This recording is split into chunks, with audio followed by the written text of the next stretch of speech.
Hello, everybody. Hello. Hi, Jay. Welcome. Just a quick hello tonight. I had a few people asking some questions again about the Georgia indictment. And I wanted to come on and just do a Q&A tonight on any questions that people may have about the indictment and what's going on. So, hello, Pilar. Hello. Hi, John. Welcome, Betty. Good to see you. Thanks for joining. I'm just doing a very general Q&A tonight to answer some overall questions. Hello, Norma. Welcome. I've had a lot of people asking questions about this indictment, kind of confused about how things work. So I just wanted to come on and see if people had questions and or concerns about some different things going on. So I thought I would just pop on here for a little bit. Kevin, hello, welcome. Thank you for joining. There's been a lot of information that's come out since just the last time I came on to talk about the indictment. So I think a lot of people may have been a little bit confused, especially with regards to the RICO statute itself as a Georgia statute. This seems to be probably the biggest question. Why are we not in federal court? And the question is because it's charged under Georgia code. It's not charged under federal code. Is this a mood ring? It is. That is in big question when it got leaked. No, not possible, Chris.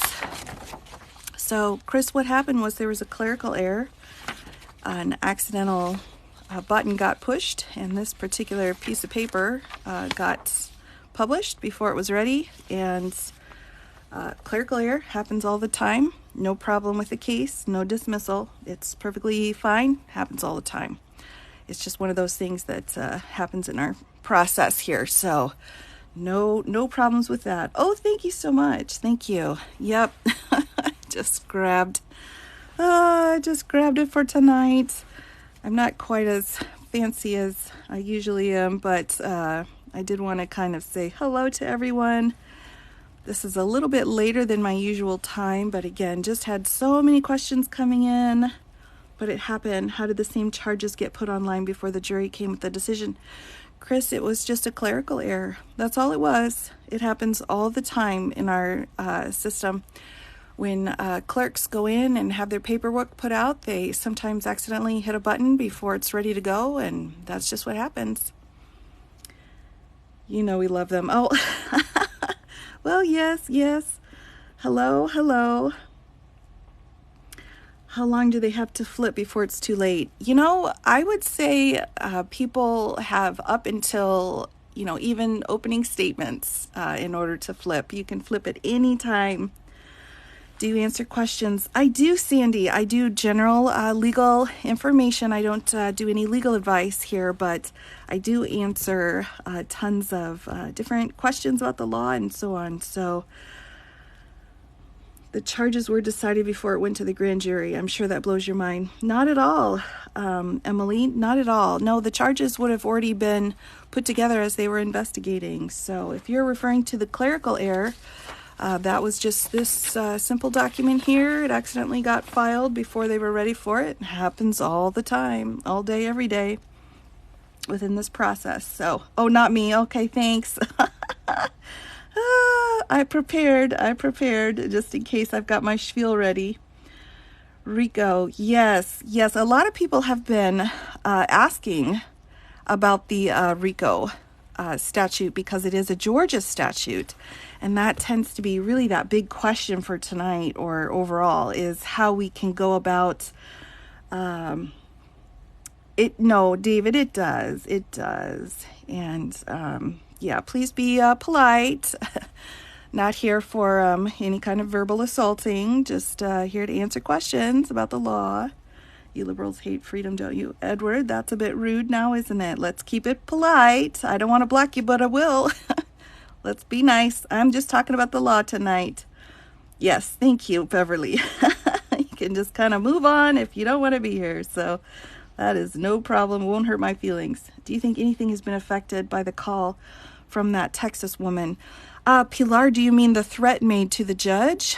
I would say just it's more of a showing of the level of hostility we're dealing with. I think that's a lot. Yes. Okay. Yeah. I think the judges, before any of this happened, knew that there were going to be some problems. What type of lawyer would I need if a supervisor publicized my personal business? Well, if it's within work, if it's a work situation, you're going to need a employment law attorney or a labor law attorney or a civil rights attorney.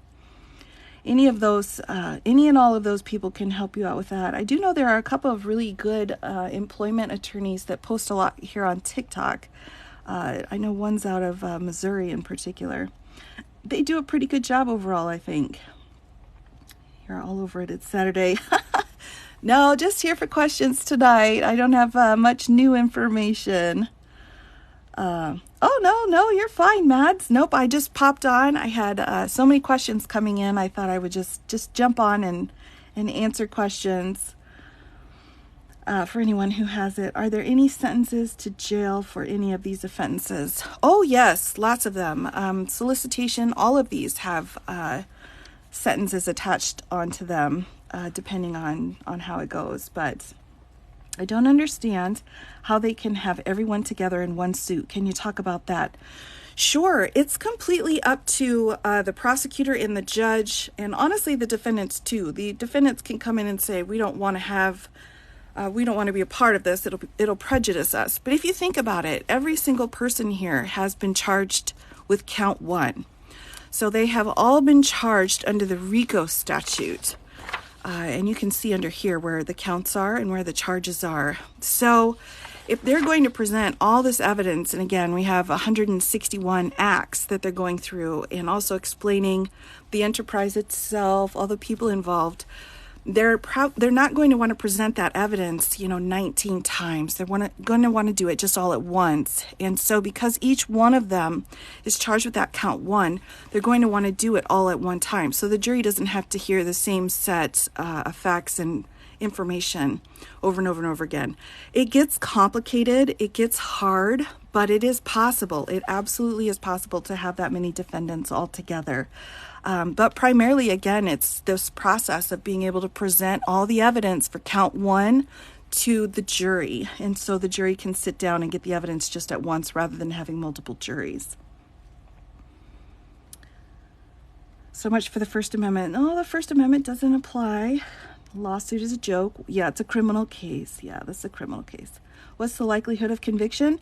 Well, under the RICO statute, you can see there's a mandatory 5 years minimum, 2 or more acts, have to show an enterprise group of people trying to achieve the same objective. And we've got 161 acts, so the jury needs to find 2 or more. So there's a lot of evidence here, a lot of evidence.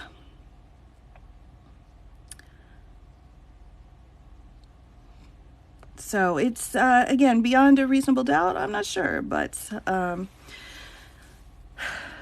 yeah, QNIC, I understand you might feel that way. But I would recommend just going online and pull up the indictment yourself and take a look at it. You have a few questions? Sure. How can you get on the jury? Well, you have to be in the jurisdiction. You have to be in the jury pool. So that's the key. For all those people that get called up for jury duty and then get pulled in for this case, they're probably like, oh my goodness. That would be a tough jury duty to be on. If they do convict, do you actually think it'll be jail or house arrest for the former president? I think technically under Georgia law, 5 years minimum is prison, and that would be in a Georgia prison. So they may need to do special accommodations for the location of where the defendants would be, but you have to follow the law. And if the law sets out it's to be done in a state prison, then it has to be done there. I'm not sure how accommodations could be made, but they will just need to make them. They'll just have to do it. Georgia law means business. It really does. Yeah, Georgia's not messing around. How you can move to Georgia. It may be a bit premature. It might be a bit premature. Thank you. Oh, you're welcome, LD. Thank you for doing this. Oh, my pleasure. I know a lot of people had questions, so I wanted to kind of just hop on tonight and just do a Q&A. I don't really do much for requests. I apologize for that. I've just had some really, really bad experiences when I've had others join. So I'm not trying to, make it so I can't ever do it, but it would be something that I'd have to plan out if I was to have another person join me on my lives. I just have to be careful about that. Just have had a little bit of problems in the past with that. So, but we can, if you want to message me, we can maybe set up a time and go on together. That might work. Any cameras in Georgia? Yes, they have a lot. They have a lot of cameras there. And that's just Georgia. Yeah, just the one indictment. Just the one. I'm trying to make sure I get everyone's question. No Secret Service doesn't go with him to jail. There would have to be special accommodations. Oh, you love the format. I'm glad to hear that. I'm glad to hear that. Appreciate the chance to learn. Oh, you're welcome, Desert Skies. Good to see you. Always good to see you. In your opinion, does the 14th Amendment prevent him from being president? Sorry to repeat. No problem, Marley. It's a great question. Actually, there's a really great law review article that came out with two legal scholars in Chicago. And in that law review article, they set out the fact that the 14th Amendment, the Section 3, would be applicable to this situation. They make some good arguments. I'm not sure if I agree with everything they say, but it definitely has some very good points. So I think if enough people kind of went in and reviewed that article and took a look at it, and we really got started on a discussion, I think it's something that's got a valid debate behind it. Absolutely. Let me just make sure here. I'm trying to catch everybody here. What about the charge of impersonation, Lauren? What's the charge? Impersonating a public officer. This charge is specific to the fake electors that came in and said that they were actual electors when they were not duly legal electors. So they were impersonating public officers. Those public officers were the duly appointed electors that were supposed to go in. Oh, the nails aren't so good this time, I'm afraid. The highlighter lady, yes, it's true. I've got my little box of highlighters. Do you think Jack Smith wants Georgia case to start before the document case? I'm not sure. He's got a lot of things in play right now, so it's hard to kind of guess which direction he's going to want to go in. This is fabulous. Thank you, Julie. Thank you. I appreciate that. How did they steal it? Steal what, Drake? I'm not sure. There was a lot of stealing going on. Thanks so much. You're welcome. Oh, he will not go to jail. We will see. We will see. Hard to know. I just have nuance about RICO. I would like to understand. Someone told me new defendants can be added. That's true. That's true. People can always be added on, especially into the RICO statute, because so many people are included. So nice to meet you. Thank you so much for doing this. I think it's helping many people. Oh, thank you, me now. I appreciate that. I hope so. I hope it's helpful. You read the article too. Good. Yeah. I mean, it's very interesting. I think they make some really good points. They didn't steal it. They attempted to solicit more votes. I think that's fair. Again, sorry everybody, I'm trying to catch all your questions here. If I sign a piece of paper that says I'm the president, that's not illegal. That's true, but if you present it to that Congress, or you present it to the president of the Senate or the archivist, you would be in trouble. Hey, thanks. Yes, I know he has until Friday. Just wondering if he will wait until the bitter end. I don't know. I'm not sure. I think, however,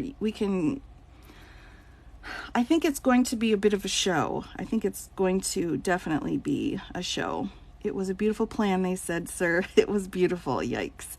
Since terms are still being negotiated, do you expect he'll actually get a mugshot? I don't know. People are pushing really hard for that. And I think a lot of this is all about following the standard of protocol for all defendants and, not having a particular defendant with special rules, although we do kind of have a special defendant, so I'm not sure. If I mail a paper to the Senate that says I'm the president, you say that's a crime. That's correct, falling down. If you do mail it in and you say you're the president, depending on what's going on in the situation, it could. And actually, you can get charged with using the mail to commit fraud. He will make his usual parade. Yeah, we'll see. We'll see. It seems like he would, though. I mean, just based off of past experiences. What's your view on the timing? Why only charge them now? I think that's a valid question, and I think a lot of people ask that. And, it takes a long time to put together something of this magnitude. And when would have been a better time? I guess I would put that question out. Would it have been right afterwards when people would have said you didn't have enough time to really put a case together, it's rushed? Would it have been after the election when everyone said, why didn't you tell us this before we elected him? When is the right time to bring all these people in for this case? Because I would say there really never is a right time. So you have to really go forward and figure out when the best time is based off of the facts in the case. So that's what I would say. That would be my answer for the timing on it. And I can understand why people are asking, but I would also say that, there is no good time. There really is no good time for this to happen by any means. Sorry, everybody. A lot of your questions have gone past me here, so I'll try to catch up here again. Yes, Joe. This is sabotaging your political opponent. Well, Dobby, here's the deal. I mean, we got crimes, we got people. You put them together, we have a criminal case. Sabotaging your political opponent. Well, if your political opponent allegedly commits crimes, I mean, what are you supposed to do? Not call them on it because they're your political opponent? I mean, that's kind of my question. Should we not have brought criminal charges in a criminal case just because politics are involved? Should we not have done that? He can't move it to another venue either. Because, right, it's a Georgia crime. That's right. It's a 95-page indictment. Actually, it's really well written. I wouldn't say it's a joke. I would say it's actually very well written. There's a lot. It takes a while to dot. Yes, it does. There's no crime. Well, according to this, we've got 41 crimes. So, and that's just this Georgia case.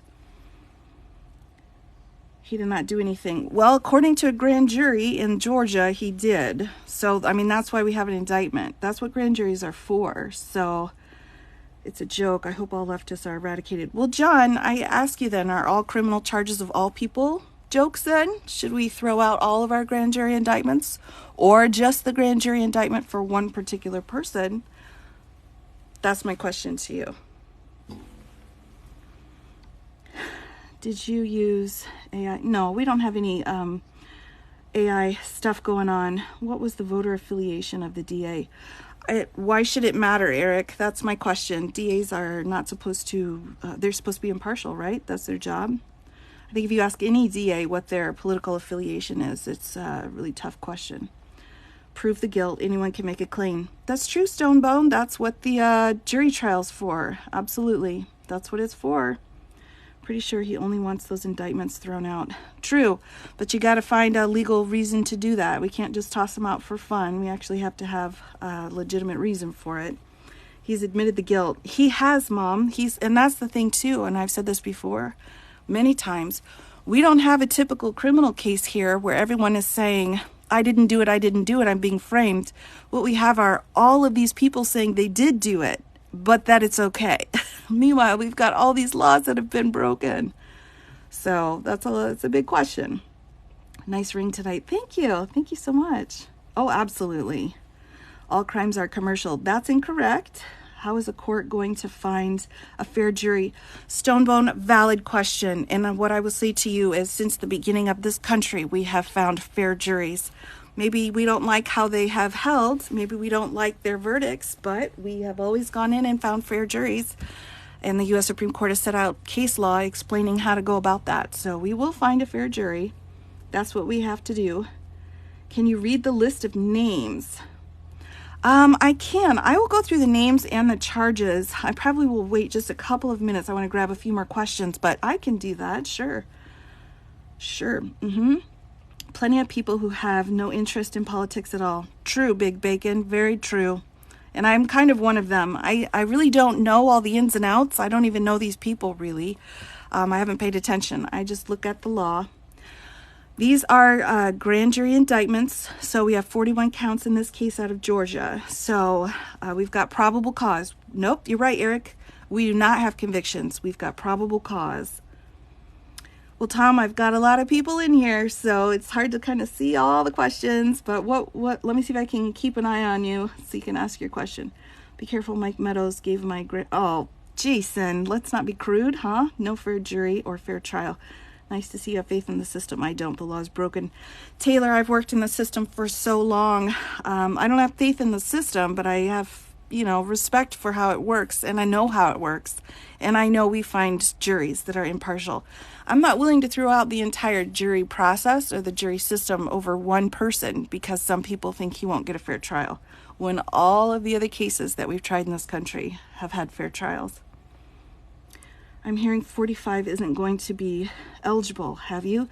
There's a good law review article out there using that 14th Amendment to discuss those very details. I think it's a valid argument. No, they haven't. Okay, Taylor, why don't you go ahead and tell me which ones haven't, where the U.S. Supreme Court's not gotten involved? That's a good question, don't you think? Would that be, let's see, how about Jeffrey Dahmer? Did he get a fair trial? Let's see, O.J. Simpson, did he get a fair trial? That's a good question. What about the snipers in D.C.? Were their trials fair? Thank you for your patience. Oh, no problem. No problem. I understand. I think this is a tough issue. This is a tough time for all of us. But, if you're going to throw out one, you have to throw out everybody, right? Yeah, Charles Manson, did he not get a fair trial? Is our jury system broke? What about the 1.6 million prisoners in federal prison right now? 1.6 million people have been put in prison at the federal level. Are all of their juries not fair then? That's the question I would ask. If you're talking about the 14th Section 3, you must be kidding. Nope, I think it's a valid question. I don't know if it's going to be successful, but I think it's a valid argument.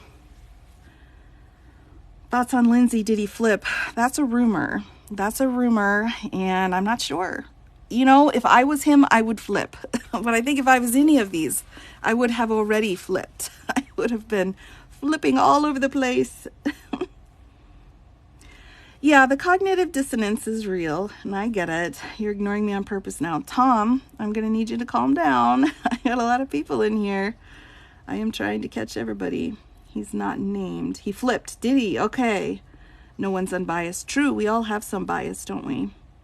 Look at the FBI and how they make and hide evidence. Betsy, do they do that for everybody then? Every single person that the FBI helps and takes care of, do they do that for everybody or just this person? Yeah, calm yourself, Tom. I think a lot will flip. I think so too. I think when you get into a courtroom and you realize what's really at stake, I think your priorities switch. We'll see. I really have no idea about Lindsay. This comment section, Alan, you are right. It gets a little bit hectic, but I've got some good mods in here, and I do try to kind of keep track of everything. I understand, though. I understand people are upset. I get it. This is just, it's the law, though. I mean, this is just, how it is. Indictment was released before the jury voted. Okay, Tom. All right. Let's talk about it. Here we go. Here's the sheet of paper that was accidentally filed because somebody hit the wrong button, and it happens all the time. Clerical errors, just like any other profession. Oh, you're doing great, Mads. You're doing great. Yeah, everybody, please be respectful. I would appreciate that. Or just move along. I'm just here for just trying to help with some content, questions regarding this indictment. So, yeah, I think I'm going to need to pull in my backup here. So, please be respectful. At this point, I'm not going to mute. I am going to start blocking, okay? So, we'll just go down that road. At this point, I just need people to be able to ask questions. I might be biased a little bit. I'm biased about very rude comments. That's kind of how that's going. The votes are fixed. Then what happened to the Republican people that won?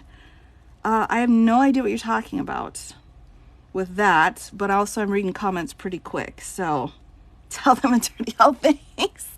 Oh, yes. Oh, thank you so much. I will not, Brianna, I will not be reading the whole document tonight. I do have an entire reading of the document up on YouTube. I love a snarky, yeah, I'm a little snarky tonight. I do have it completely up on my Tube of You channel. You can go check it out there. Not everyone's going to agree, but everyone can be respectful. I agree completely. That's exactly it. I just appreciate the respect. We can have differences of opinion, but let's just not be blatantly rude. Thank you very much. Do I need a drink? Do I sound like it? Drink of water. We all want that ring. Oh, thank you. That's so sweet. Oh, thank you. Appreciate you as well. I appreciate it. It's going to disappear by Christmas? Perhaps. Yes. Yep. Tube of You channel. Same name. I've got it. Love the cups. Thanks. Oh, perhaps, Mako. I get it. How was pinball? It was fun. It was very fun. Oh, I had a great time. I do love an arcade. I really do. It's the necessity of the justice system to retain our democracy. It absolutely is. Very well put. Very well put. Yes, I do. I have a YouTube channel of the very same name where I have gone through and read this entire indictment. So 7 to 10 years, you're all going to do it in 6 months. That's incorrect. Copenhagen, that's absolutely incorrect. Now that's 2 dings for you. No false information here, please. Thank you. Being an attorney, you should know. A court clerk does not have access to a copy of the indictment. Sure, they don't. That's why this wasn't a full indictment, was it? This is actually probably a cover page to another document in another work product. So, thank you for reminding me. Yep. No, the DA wasn't under any investigation. What happens with this DA, let me just show you.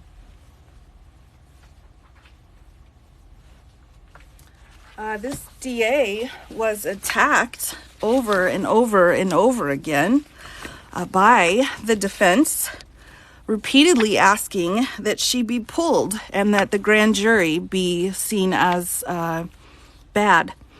Now, the court held that's incorrect. So according to the order here, under the Supreme Court of Georgia, even though Mr. Trump went after Miss Willis and the judge, the court held they're fine. So there you go. You can vote for anyone you want. Absolutely. It was an exact copy of a cover page of another document that we don't know what the rest of it was because it's just one sheet. He's furious he can't fire the ones who don't agree with him. I think that's true. She was also able to take a step back. No, there's no leaking. Okay. There's no leaking. Let me just kind of clarify that for everybody. This wasn't a leak. It was a clerical error. Just kind of happens. I know it's frustrating, but it just kind of happens. Oh, no problem, CC. My pleasure. I have no problem. I know my comments get a little bit spicy, everyone, but I'll still try to get to your questions as best as I can. Mysterious. No, I'm not going to read through the whole indictment again. I have read through it many times. I've got it posted up on my YouTube channel. So you can kind of listen to the whole thing there if you want and fast forward it. We appreciate you. Oh, thanks. Pizza man. Oh, that's nice words. I'm sure that's a very Christian ideology of you. Appreciate that. What got leaked? Nothing got leaked. All right. I'm going to have to start a tally of how many times I'm asked if something got leaked. Nothing got leaked. Everybody, this was the document. It accidentally got put into the system before they were ready to file anything. It was a clerical error. No hate like Christian. True that. Sometimes. A hung jury, a strong possibility. I think in any case, a hung jury can be a possibility. Absolutely. It absolutely can. Oh, my ring is gorgeous. Thank you. Thank you so much. If guilty of RICO and you flip, do you still do time? Depends on your plea agreement. Although with those mandatory minimums, I'm not sure exactly how that works in Georgia. I think that's a great question, though. Exact damn copy of the indictment. No, Pluff Goat, listen. Okay, this is number 6. Are we on number 6 of the same question, everybody? Help me out. I'm going to start keeping track.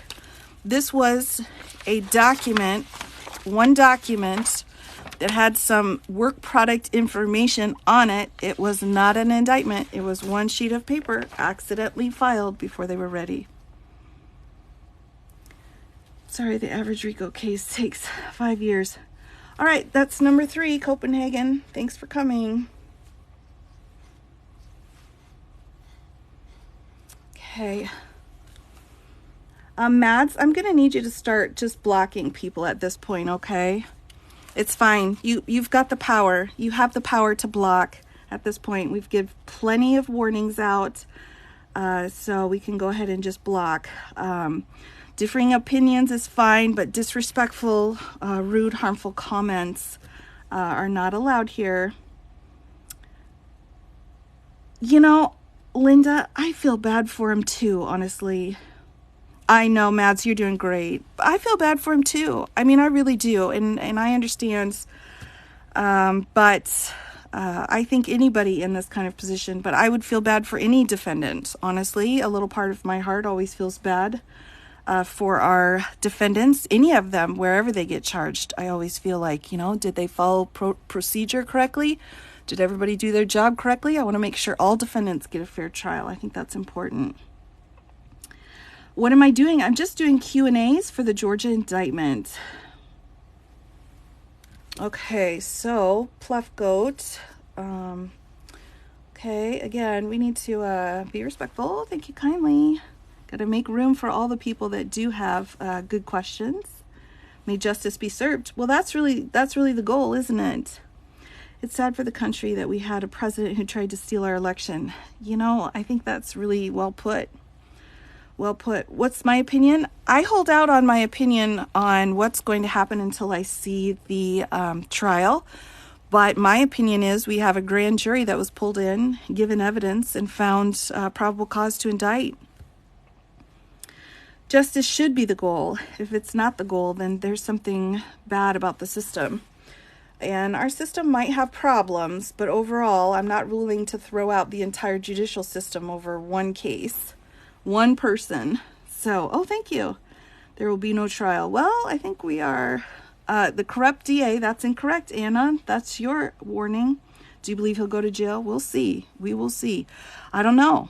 I really don't know at this point. He will not be charged. He has been charged. He has been charged already. It'll be interesting. Absolutely, Lily. I think that's really the trick.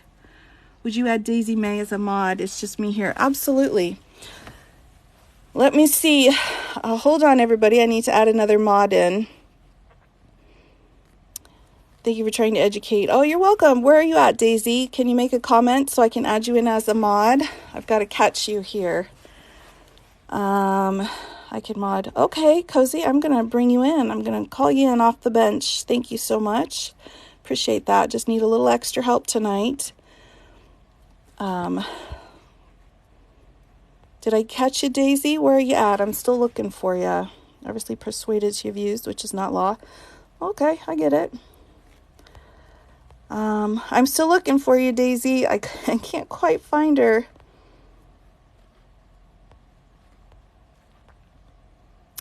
Oh, there you go. Thanks, Daisy. I see you now. I see you. I've got you added. Thank you very much. I appreciate it. We're just a little spicy tonight. We got a little extra spice. Just a little bit. I think people have had liquor makes it like crazy. Oh my goodness. I think you might be right. Oh my gosh. Yes, thank you so much. Thank you, everybody. I appreciate it. It's fine. I get it. We can talk for sure. But I just need everyone to be polite as we kind of talk about this a little bit. I'm just doing a Q&A on this, and as long as everyone's respectful, we can certainly disagree, but just be respectful, please. Got to watch those community guidelines. That's the goal. So, okay, thank you. Very good. I think we're good for mods at this point. I'm trying to, now let me catch up here. None of it's accurate. Perhaps, there is no cross-examination during, you can mod if needed for backup. Thank you, Ramblin'. I'll keep that in mind. I think we're okay. I will just, check here. We'll kind of keep an eye on things. Waste of time and money. Well, perhaps they're getting a bit scared. Perhaps anyone can be indicted. True, Mrs. Salty. Anyone can be indicted as long as there's probable cause. Take a breath and some water. I know. Do I always sound like I need water? That's, I think, the number one thing people. Same, always happy to help. Thanks, Rosie. Thanks so much. Which indictment do you think has a better chance of getting a conviction? You know, I think they all have good and bad points to them. I think Florida definitely is the most open and shut case, where it's just a clear set of requirements, elements. I think DC is pretty well established, probably the most significant, but Georgia's probably the most worrisome, but yet has so much evidence to back up their statutes. So that's kind of my breakdown of the cases, I think. We got a ham sandwich. Yes, ham sandwich time. Minimum sentences in New York. Now that I do not know. I do not know. But there's some interesting things going on in New York. Do you know how many jury members are Democrats? Randy, their political association should not be a factor whatsoever. And if it is, then that's a problem. Both attorneys would have a problem if they put someone on that they knew which party they were a part of. Both parties. 11 million pages, that's a lot. But keep in mind, although I've got paper copies, they don't. All of theirs is all electronic, and they can go through and search it. Cannot feel bad for anyone that breaks the law, which it seems he has repeatedly done. Fair enough, Marilyn. I totally understand. I think because I've done work as a prosecutor and as defense counsel, I've always got a moment where I pause at all of our defendants and think, have we done everything correctly? And if so, then the system should work properly. So hopefully that will be the situation. 1 billion pages. Yeah, but it's electronic, so there's that. Let's talk about Fanny being under investigation. All right, let's talk about that for a second. I keep moving my papers. So, Miss Fanny, we have this hearing where they said that her grand jury should have been excluded. We have this one where there's another entering portions of the special purpose grand jury that should not be allowed. We have this one, oops, that's New York, sorry. This one where Mr. Trump went against Miss Willis and a judge, in which the court held no, they're fine. So she's been hounded and things have been brought against her over and over and over again. And the courts have held repeatedly that she's absolutely doing her job appropriately. So, yep, she's fine. She's doing the best she can with what she's got at this point, which is, it's a lot. It's already difficult to have these criminal cases going, but another ham sandwich. Are you just sending me ham sandwiches, Rosie? Thank you. Thank you very much. I appreciate that. Bless it. Yeah, it's... His law firm consists of 3 people. Can the judge order him to find more? I don't think the judge can order that, but the judge will definitely make a record of it and say, hey, it's basically like going against doctor's advice. If the judge is saying, look, you need more attorneys, and he doesn't go and get some, then, she'll make a record of that so that if there's an appealable question, they'll be able to come back and say, well, the judge said that he probably needed more, but nobody listened. So, they'll at least have a record of it. Worse than the New York charges. Absolutely, it is. It does change colors. Is Georgia the only state that releases jury names? The only one that I know of. I'm sure there might be a couple more, but there's got to be less than a handful of states that do that. It's very, very unusual. But again, that's how their people have voted, so we got to kind of respect that. Who are all the judges in these cases appointed by? I honestly haven't looked. I don't know, Chief. I'm not sure. What I do know is that they've all been through proper protocols. Just to give you an example, I had printed out one more thing before I hopped on tonight. And these are the rules of the United States District Court for the District of Columbia. Now, what I would do here is I'm not trying to, give any information out, but if you look at all these different judges, what happened here was you basically spin the wheel and then a random judge is chosen. So that's how the judge is chosen there in DC. So it's just completely random. There were a set of judges and her name got drawn from the hat, essentially. Our government system needs an overhaul across the board. There are lots of liars. There is a lot of corruption, and it has been from the beginning. But we do the best we can with what we've got. The judge on this case was chosen at random. Yes, completely random. DC is Obama. I don't think it really matters. In this case. So have you been both a defense attorney and a prosecutor? I have, Gavin. I've been on both sides. So I can see both sides. I can empathize with both sides. Thought that it's all public information. It is, William. It is, absolutely. But I find that the more steps between you and that information, the harder it is for people to look it up on their own. So I don't want to make it any easier for anyone. Imagine being a judge about to go on vacation and that phone rings. Oh my gosh, Luke, wouldn't that be awful? I hear ya. Ooh, that would be a tough one. Oh my goodness. I agree. Can I see your ring up close? Oh, sure. Yep, it's a mood ring. I got it a long time ago, but sure, thanks for asking. We only got Al Capone on tax fraud, right? Absolutely, Suze. That's exactly right. You break the law, you're going to get charged. Why wasn't all of the other 158 counties? I'm not sure what you mean. Do we know who the 31 unindicted co-conspirators are? I personally do not. I only look at the court docket with the records.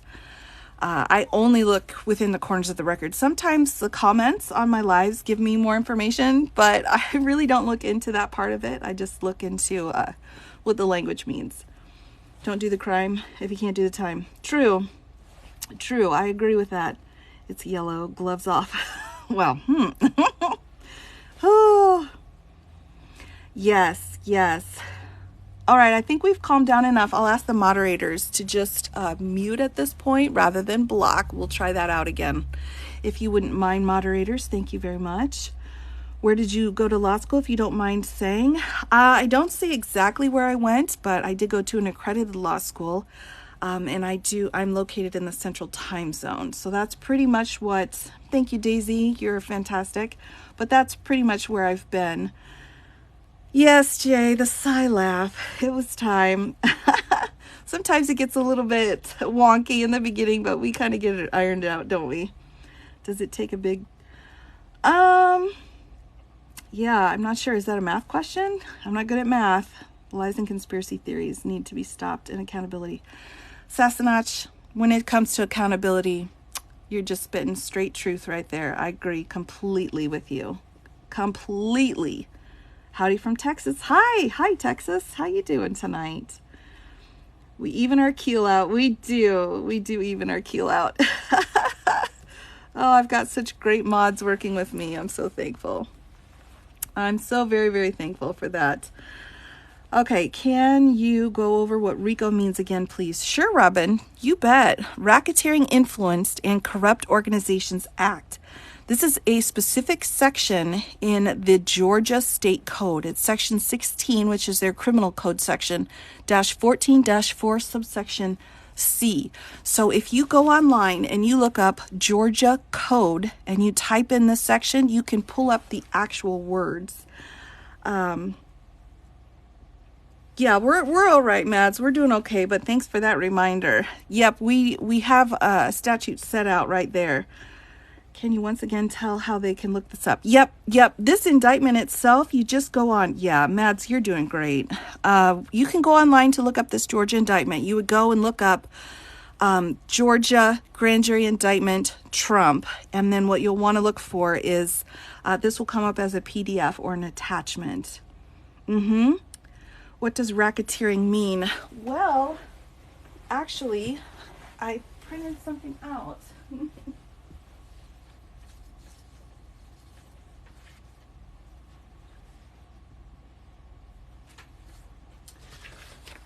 Okay, so let me show you here.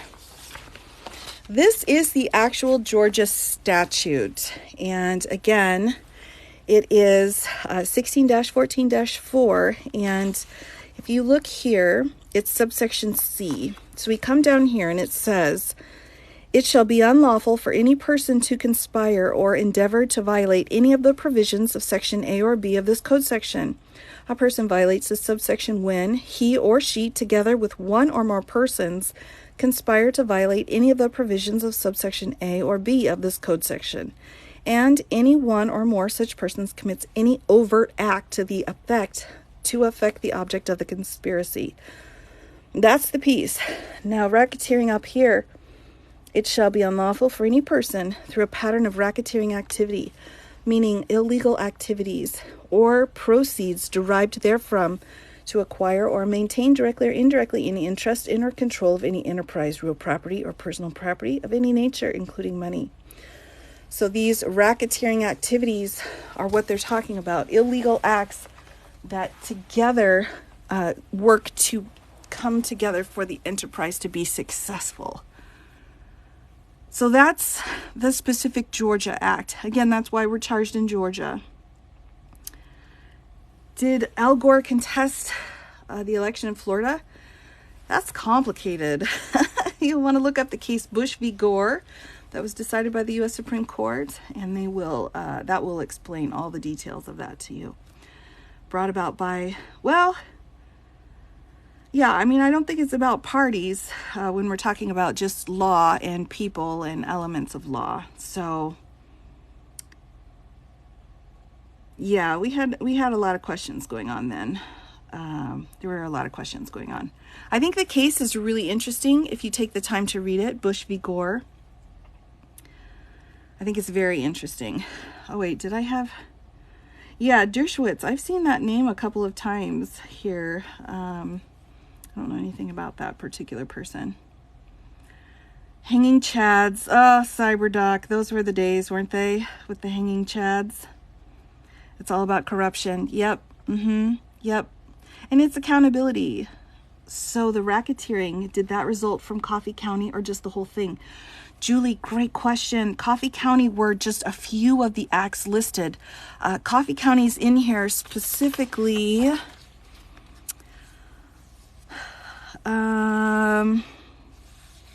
Let's see. Just give me 1 second here. Influencing, filing false documents. I think we're around here in the late 20s.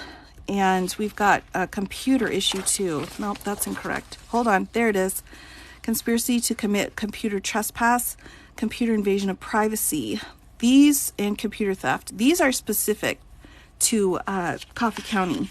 Everything else were all of the other overt acts. So it was multiple counties that were involved. Or Fulton County, but multiple charges. He was president when he did this. This is for the impeachment process. Johnny already went through the impeachment process. So that's not really relevant. If you read the Constitution about impeachment, you can still go forward and be charged with indictments for high crimes and misdemeanors. Sure, Julie, you bet. I think that was a great question. Your printer must be smoking by now. Steven, true story. It really is. True story. I've gone through a lot of ink. I have a very good recycling program that I have to make sure that I keep track of.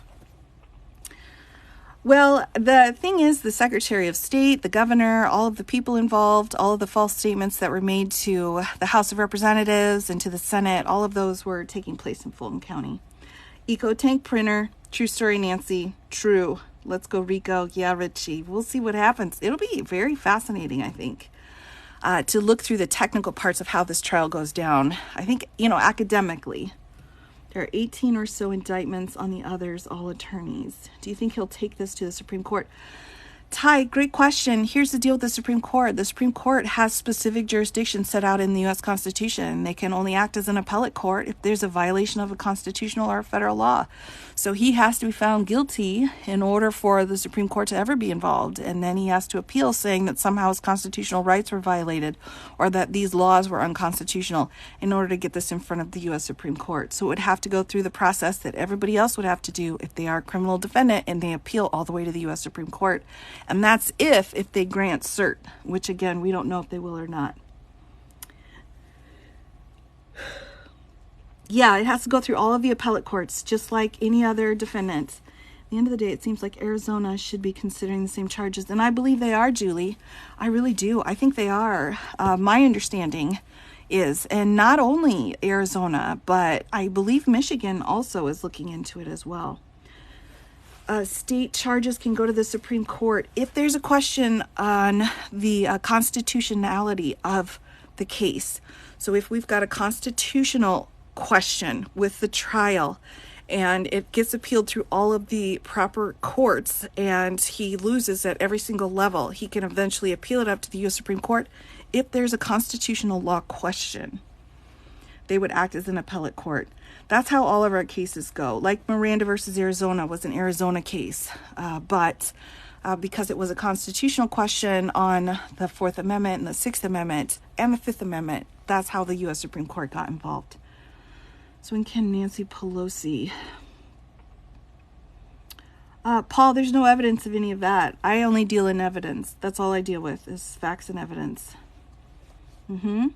Yep. Georgia's been working on it for years. I don't think Arizona has. You know, Jay, I think that they've just been more quiet about it. I'm not sure that they haven't been working on it.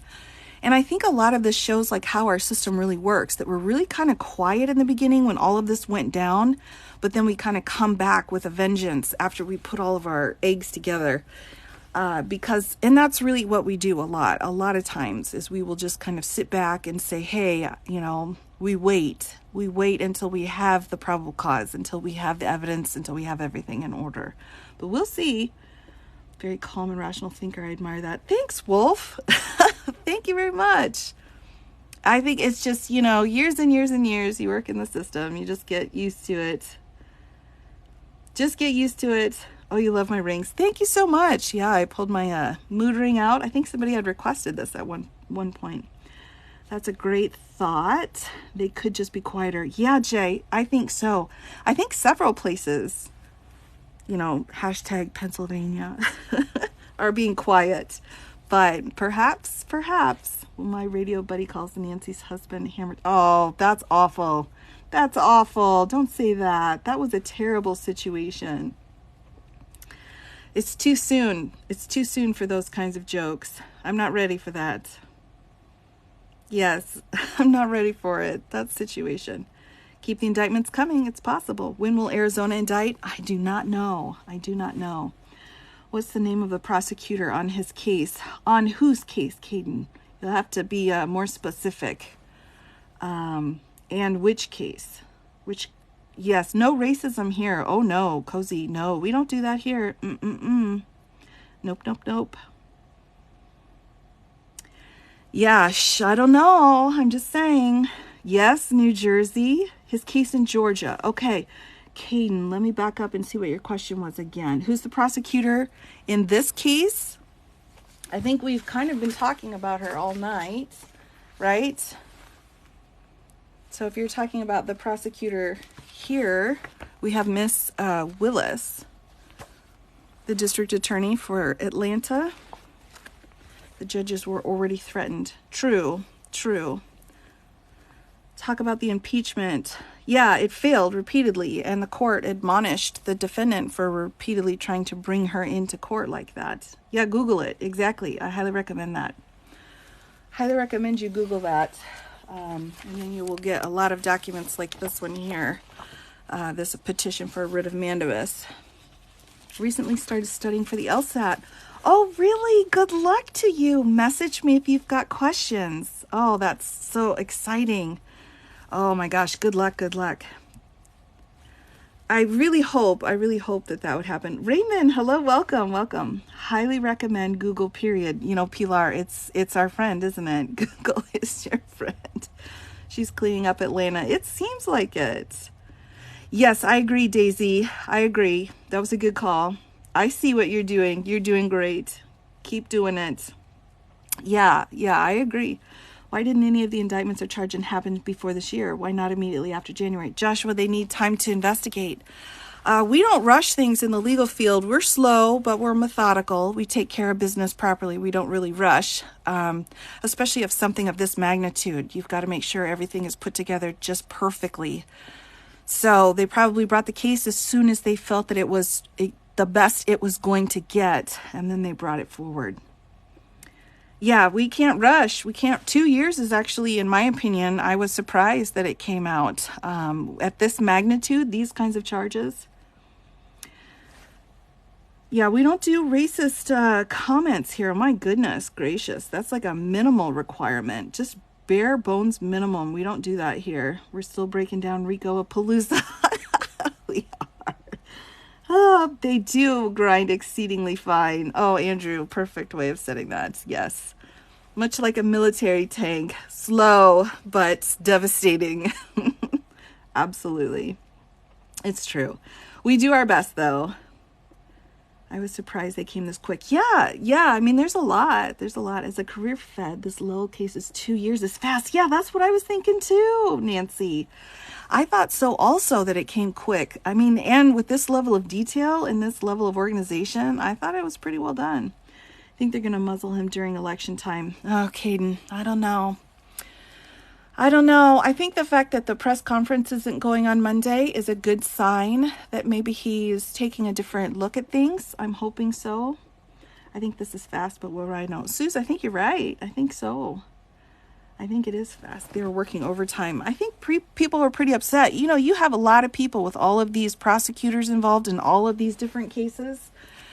You know, they have all sworn to uphold the Constitution. And when we've got so many people that are so blatantly messing with the Constitution, there's a lot of motivation there. You think he's got something else planned, Julie? Oh, dear. I don't know. Oh, don't know how you deal with some of these comments. You seem unbiased. I do try. And I understand people are upset. So I understand that. You know, as long as we're within the community guidelines, I get it. Robbie, how am I lawyer? Well, 4 years with an undergraduate, 3 years with law school. And then after that, I went on, took the bar exam. And then after that, I practiced. So that's how I'm an attorney. He starts listening to his lawyers. I think they do too. Why did he avoid the debate? I think we've got a good idea of why he avoided that. Federalist Society is done with him. I'm good. I'm happy to wait for the verdict. Lonnie, I think that's a fair assessment. I think the fact that they've come in and actually been a part of the Section 3 of Amendment 14 argument of disqualification, I think that's fascinating. Can he flee the country? Yes, he could try to flee the country. He's got the resources. Will he? I don't know. But could he? Yes. Was it a concern? It was enough to put that into the warrant for Twitter. So yeah, I think so. What kind of attorney am I? I'm kind of a, guess, Jane of all trades, Jack and Jill of all trades. I kind of do a little bit of everything. I spent most of my time doing criminal evidence, constitutional law. And I teach in those areas. Those are my favorite areas. They're totally watching his every move. I think you're right. I think they are. He's got Secret Service. You know, I heard too that Secret Service is going to be testifying in one of his cases. I'm not sure which one. Georgia has cameras. Yes, CC, they do. They do have cameras. I believe it's part of the requirements in that state when it comes to public trials. His next indictment is tearing the... Well, you know, I don't... Technically, if you actually read that tag... Who here's read the tag? I've read the tag. The tag doesn't say that.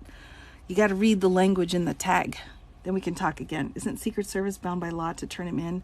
That's a good question. There is an oath. They have taken oaths, and they cannot violate their oath. Do you think federal will allow cameras? No. If you own it, you can tear it. That's right, Daisy. You did read it. Oh, that just made my whole night.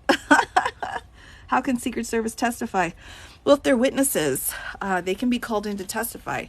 As long as they are fulfilling their duties and following what they need to do, they can testify. Absolutely. Federal cases should be made public too. A lot of people argue that, but when Trump punched one of his Secret Service agents on J6, yeah, it has to do with what happened that day. So oaths were violated daily. Perhaps there's a lot of questions about oaths and asking oaths to be violated going on. So their duties to the country, not to an ex-president. Excellent point, Andrew. I think you got it. I think that's absolutely right. They take their oaths also. So, we got to protect the people that need to be protected, but we still, have to fulfill our obligations to the Constitution. Oh, yes. Great questions tonight. They lied. Watch All the President's Men. I've never seen that. I haven't. Oath's nothing but a blank oath. Well, not to some of us. I mean, when I took an oath, and that oath I live with every day and respect, and it's part of the reason why I do the job I do. Can't wait to see the movie. It'll be interesting. It will be interesting. I'm so pleased they've been thorough and broad with the charges. 24 Clementine, I think you've got a good point. They were very thorough, but yet broad enough to encompass everything they needed to do. All the voter fraud. Sorry, I just lost your comment. I'm so sorry. Hold on, I'm going to find you. All the voter fraud will be brought to court now. I dyed it. Whitetail.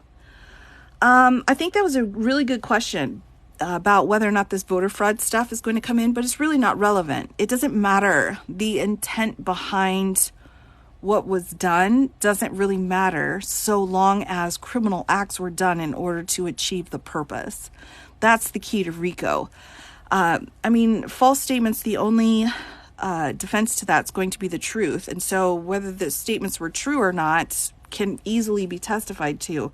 But as to whether or not there were completely bad elections, that is not something that needs to be tried. What we need to try is whether or not the statement was correct or not. Does that make sense? This was the most secure election ever given. How many times? Right. That's true. Exactly. So he still claims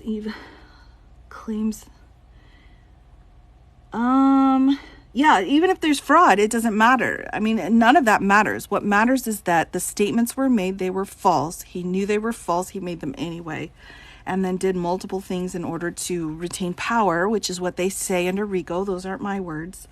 Oaths are honors. Doctors and nurses work under them also. That's an excellent point, Black Lab Mom. You got it. We do. Everyone that has to take an oath, we have to uphold that. That's, how we go forward with our way of getting through the day. That's why we do the work we do. Very important. What happens if he's in jail and wins the election? Again, I think until that Republican nomination comes in, I think it's really too soon to tell. In my mind, there's so much paperwork that's just ready to be filed for all sets of plans A through Plan Z. I have no doubt that there will be filings going on. So we'll see. We will see. But it's just a matter of what exactly happens after the Republican nominee comes in. Will it be that quick of a trial? I'm not sure how long she said, but it should be done. Typically, most of our cases have to be done within a year, even if you waive speedy. 2 years max, but we still have other guidelines that have to be respected, even if those speedy 30, 60, 90 days are waived. So, unbelievable how the Constitution does not have a clause to convicted ex-president can't run again. You're right. I think we all are realizing the problem there. 4 to 8 weeks trial. Okay, that makes sense. Yeah, I think she could do it. He would be pardoned by the governor of Georgia, even if he gets there. No, Kate, I don't think so. No Democrats needed to commit fraud. Okay. Is it true we need to testify to use the First Amendment as a defense? Well, he would have to show that he... I think if he tries to come in and say, my statements, I believe them, this was my freedom of speech, he would need to prove that. I'm not sure how anyone else could testify to what he really believed was true if that's his affirmative defense. So I guess the long and short of it is he would probably need to testify. But, honestly, I've been thinking about that. And in my experience, he seems like the kind of defendant who would want to testify. He would want to get up on the stand and sit there and say, I did everything, but everything I did was legal and it was fine. And that's one of the hardest kinds of defendants to represent, because he has the right to testify if he wants. His attorneys cannot prohibit him from doing that. And if in his mind he really thinks if he just gets up there and explains it to the jury with his way that he will be fine, I think he will try to push it. In my opinion. I think it's possible, Andrew. I think the fact that they're asking for a March 2026 date shows that he already is really kind of pushing the situation and leading the situation around. The attorneys, we wouldn't ask for 2026. That's completely unreasonable. But if he's saying, this is what I want, make it happen, I think that's possible. Yeah. I mean, if you think about it, in this whole situation, again, we don't have people saying, I didn't do it, this is all wrong, this is all false. No, we have people saying, yeah, we did it and it was fine. So I think the fact that he could testify, he may want to, not fully understanding the impact that it could have, because he just doesn't see that perhaps that he did anything wrong. Yeah, 2026. He's not running for president. He's running to stay out of jail. He cares less about this country. You may be right. Yeah, the pardon system works different in Georgia. Any governor can pardon someone who's charged. It works a little different in Georgia. Their rules are a little bit different there. I'm not an expert on Georgia law, but when it comes to pardons, it works a little different. I think the best offenses get it out of Fulton County and go to the federal. Perhaps it's definitely a good delaying tactic, but you've just got different jurors. You don't necessarily have a better chance of winning. Whistleblowers are immune from prosecution. Kit Kat, we got it. Thanks. Well, the proof of wrongdoing tests on the shoulder of the prosecutor. Well, I'm not sure about that. Fulton County's rigged. Well, I guess some people think that. Is that why they're trying to have it removed to federal court? Chella, I think it's just a very classic move for a defendant to try to move to federal court. And in this case, Mr. Meadows is saying, look, I did everything I did because I was chief of staff, and so I did it under my job duties. So I should be able to take this to federal court. Now, whether or not he did everything truly under his job duties, that's really debatable. But I think it's an excellent strategy to try to move it to federal courts. Classic. Maybe. This will never be in court in Georgia. Well, it already has, Richard. It's already been in court multiple times. Please let this man go to jail. Well, we'll see. If it's moved to federal court, do they still charge Georgia law or federal law? It's all charged as Georgia law. And the prosecutor would be the same DA, even if it was somehow moved to federal court. Yeah, it's already in Georgia. Is it illegal for the DA to come out and say he was convicted before the judge? I have no idea what you're talking about. I have no idea. There's been no saying of anyone's guilt. Yeah. Maybe faster convictions in federal court. Oh, that's a good point, Gigi. That's a good point. That could happen. It's moved to federal court because what? That's federal, not state. All right. Well, Richard, here's the deal. Under the Racketeering Act in Georgia, you need 2 or more bad racketeering acts, okay? Overt acts. So some of those acts may have taken place at a different place than Georgia, but it doesn't matter. You just need 2 or more racketeering acts in order to be found guilty. No, Richard, she didn't file matters that are federal. She filed a Georgia statute for RICO, and there were bad acts, 161 bad acts that were involved. That's what we're talking about here. Yep. 161. Yep, we need 2 or more in order to go forward on that. That's just how the Racketeering Act works in Georgia. But that is Georgia law. That's not federal law. Yeah, in Georgia. Well, Jennifer, if it's an overt act in furtherance of a conspiracy for an entire group of people in an enterprise to retain power by putting in fake electors and overturning an election, then yes, that tweet could be seen that way. That's, how it's been pled out. The sitting president and his son are involved in what, Jeff? I don't see them listed here, dude. See, I got all these names of all these people. I don't see them listed on this indictment. You can tag me. If they've been listed in an indictment, go for it. I swear I could read the phone book and I know, Jay. Should I get the phone book out? Should I read the phone book? I'm biased. I know. These are not a group of conspiracy. Well, that's for the jury to decide, but you can still charge it. We've got charges repeatedly of conspiracy. That's how conspiracy works as an inchoate offense. Yep. Why wasn't this done to others that has been doing this for decades? I don't know of any other situation like what happened on January 6th that's ever happened in the history of the entire United States, going all the way back to the Mayflower Compact, which is the original document that I've read regarding the democracy in this country. So, since the Mayflower Compact, this has never happened before. I'll just leave it at that. Worst bedtime story? That's so true. I think Giuliani will get jail time. Oh, Giuliani. Hard to tell. Hard to tell. I'm not sure how anyone would not get 5 years if this is found. If it is found. It was a horrible day, just T. It was an absolute horrible day. Department of the Interior in 2021 tried to add fake electors and keep the electors from being counted for a presidential election. I'm unaware of that situation. Giuliani could get jail time. It's, it seems likely. Again, I try to kind of keep down the middle here, but if it's found, if these are found to be true, then yeah. Lindsay is also a good question on what's going on with Lindsay. Read the charge about Newsmax. Okay. Anyone see 4 Hours? I haven't. I think there's a couple of books out too on it. I haven't read that yet either. Giuliani's broke. I saw that. Sorry, just wish he was in there. Oh, Julia, I totally get it. You are not alone on that. I think there are a lot of people that people have questions about.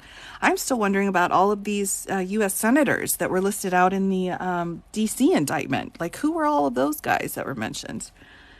And gals, who knows?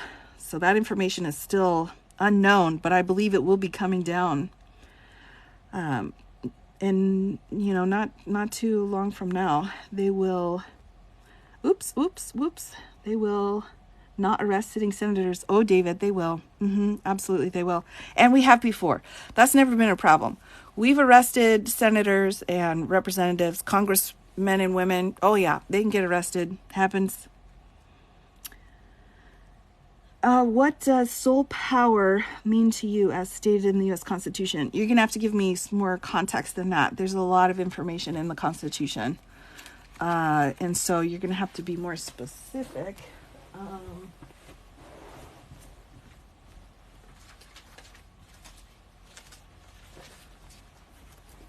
Yeah, I've got the Constitution right here. So you'll have to be, again, more specific. But do they get convicted? Some do. Some do. That's a great Google search. That is a great Google search. Google search House of Representatives or Congress people who've been arrested and convicted. Take a look at it. It's fascinating. Yes, David, I am an attorney. I am a licensed attorney. I have taken an oath to uphold the Constitution. Gladly. How many people are in the indictment? 19. I think so. Was it 19 plus or not? All judges except one are Dem elected judges. The one in Florida, they ridicule. How's that not biased? Chief, it doesn't matter. If you are a judge and your political party influences how you hold, then you should not be a judge. I don't care who you are. That's how the rule is. That is unethical for your political ideologies to affect how you rule in criminal cases. That's a violation.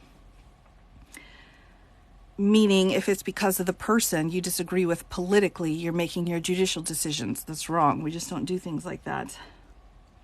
It's supposed to be blind. Yeah, it is. You're supposed to be neutral. That's why they're judges. That's how it's supposed to be. It is. How things actually work and how things are supposed to be, I think you can ask anyone who has had problems with the justice system what's supposed to be versus what actually happens. You can probably look to Minneapolis to answer that question. I'm in Wisconsin. Oh, okay. Hi, Dale. How you doing? Where did you sit the bar? Do you mean the bar examination that's required in order to get a license in my state? Is that what you're asking about? You can bet the Democrats are picking their judges. Everybody picks their judges, but the judges still have to be neutral or else they're going to get removed. Will the 14th Amendment Section 3 apply? Some people are arguing that it does apply. Some people are not. We will see. We will see. By the way, if anyone thinks, yeah, this is, again, sold separately. Absolutely. He's a defendant. They're all defendants. They get to be treated like defendants. That's what defendants do. You're in Minneapolis. Well, you know what I'm saying then, Miss Rachel. You got it. Yep. Rudy. Oh, yeah. I'm not sure about what's going to happen with Rudy. Rudy. Oh, dear. SCOTUS will overturn this in a second. Listen, David, I hate to burst your bubble, but that's not how SCOTUS works. I highly recommend going and looking into SCOTUS and jurisdiction, because they just don't have jurisdiction like that. They're an appellate court when it comes to constitutional law questions. Like, that's their job. That's like what they do. So they can't just come in to any case and be like, oh, there's a case going on. Cool. Let's get involved. They don't do that. They just don't. Here you go. This is where you want to look. Oh, that's where SCOTUS is set out. Your thought on Judge Cannon. I am undecided at this point. I do not have any evidence that she is acting in any way inappropriately. I have no evidence of that whatsoever. So until that happens, then I would say she can go forward and do her job. How would Mark Meadows flip at this point? I'm not sure. I don't know. He's interesting. It's interesting that he's the first one to ask for removal to federal court, and it's interesting the arguments he's making under the Supremacy Clause. So I'm not sure what his flipping would look like. Hoping no plea bargains. Perhaps, although with a plea bargain, you get a guaranteed accountability, as opposed to jury, where it's always 50-50, no matter how strong your case is, and I will stand by that. Either unqualified or biased, maybe both. Perhaps, Nancy. I personally have not seen that yet, so I'm not ready to take that stance yet. You're saying that whomever you vote for is going to be tyrannical. Space Monkey, are you asking me if they're going to be tyrannical? Rudy, get Rudy. Well, perhaps. We'll probably end in a mistrial. Maybe, but we'll see.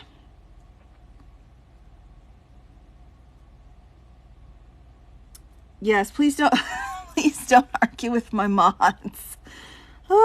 All due respect, this is not the place for me. I see it's not 100% unbiased here. Thanks. Chief, I wish you great luck in finding a place that's 100% unbiased. I truly do. That is my true hope for you. Good luck to you. Sorry to interrupt, but wanted to tell you TikTok is asking if this is appropriate for TikTok. It is. Oh, thanks. I do try to be very, very careful about the community guidelines. I also put a age restriction on my lives just because of the comments. So I do try to be careful. Oh. How is Roger Stone not in this indictment? Super Stash Bros. Oh my goodness. That is really the $1 million question. Oh my goodness. He is so very, very involved in this case. Very, very involved. I am just waiting. I think there may be something special waiting for him. That's my guess. Unfortunately, the entire world is watching the U.S. True, but, we make mistakes here. We make mistakes, and we figure it out. We stumble around, and then we get back on track again. So I think that's okay. I think the whole world, everybody makes mistakes. I think he was already involved. Oh, Dan, yes, I agree. You're a gem. Thank you. Yeah, Roger Stone, I know, right? His sentence was commuted, so it wasn't a full pardon, but he was involved with the Mueller report investigation situation. He was found guilty on all charges, and then President Trump at the time commuted his sentence. So now we're talking about a whole new set of facts that he was involved in. It was never meant for the purpose the DA is using it for, weaponizing against political opponents. Okay, so racketeering, influenced, and corrupt organizations is meant for groups of people with a common goal trying to use illegal acts to accomplish that goal. That's what's made for. And that's what's been charged here. Democracy is messy. Absolutely, Vegas. It really is. It's it's messy. It's not pretty, but we do our best. We do our best. We make a mess. We have to clean it up. Yeah, our prisons are already pretty stacked. All bogus charges, perhaps. Oh, Bannon, I haven't seen that name in a while. An unindicted co-conspirator. Could very well be. He's in here somewhere. Again, I think constitutional republic, not a true democracy. Fine. Say potato, my friend. Whatever you want to say. Whatever you want to say. Build another prison. Yeah, build another prison. But yet, all of those defendants are treated completely differently, right? I think that's important to note. That we need to treat everybody the same. Bogus without seeing any evidence. We've got probable cause here. They will all turn state's evidence. I certainly would if it was me, which it's not, just in case anyone's listening. I certainly was not involved, but I would. I'd be saving myself. The people saying that the charges are bogus and that the courts are weaponized are laughable. I think there's just a lot of misunderstandings going on. I think there's some bad information going around. President of his, I think there'll have to be some special accommodations made. Do you ask permission? Well, Amber, you should probably not be doing that, right? I mean, that's like against the law. I can't wait to see those mugshots. Well, I think it'll be an interesting situation. Some people will never believe any of the evidence because they don't want the truth. I think you're right, Nancy. I think you're right. Again, we don't have any convictions here, but we've got probable cause. Why was impeachment powers expressly forbidden absent Senate conviction in the U.S. Constitution? I really have no idea what you're talking about. I mean, I've read the entire Constitution and the impeachment powers under Articles 1, 2, and 3, actually. And it's set out a little bit later on as well. I mean, I'm not sure what you're talking about. It's kind of treasonous. Yeah, it kind of is. Be careful, because I have no doubt that my comments are monitored. I have absolutely no doubt whatsoever. So that's up to you. You say what you wish to say. Lady Justice wears a blindfold to make the point of blind justice. If we could only live up to it. Oh, that's such a great point. Yeah, excellent points. Am I a Democrat? I have absolutely no political affiliation whatsoever. When I'm teaching and talking about the law, I have no political affiliation at all. I don't think it's appropriate. I don't think this is the place for it. Why special? He's no different than you or I. That's the exactly right, Becky. I would agree with that. I just see defendants and witnesses, and I mean, if you're a defendant, you're a defendant. So that's kind of the people involved legally. Being blissfully ignorant is scary. It's scary, but it's peaceful though, isn't it? How nice it would be to be able to look away, to turn your head away from it and pretend it's not happening. It's not our business what you're oh, well, thank you. I just don't think I don't think it's helpful for anyone. So I just don't. I can see all the sides here. I mean, there are a few things I don't see all the sides on. There are a few boundaries I've got, but yeah, political, I don't think so.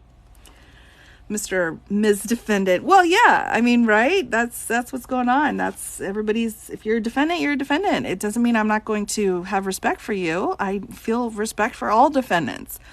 Once they're found guilty, then I can look and say, wow, you made some bad choices. But, depending on the situation, you serve your time, you get out, you go forward and live the best life you can live, depending on the situation. Yeah, we don't do misinformation here. We're careful about that. Political party, the head of the country. Yeah, and I've never felt that way. I've always felt, we are a country of people, not parties, and so that's how I view it.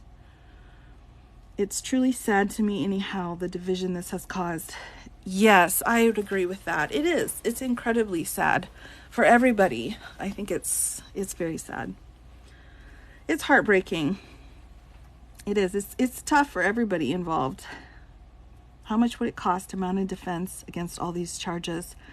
Would he have teams to do it? it seems like if you had a lot of money, like a lot of these people have, you would want to use a lot of that money in order to put a good defense on.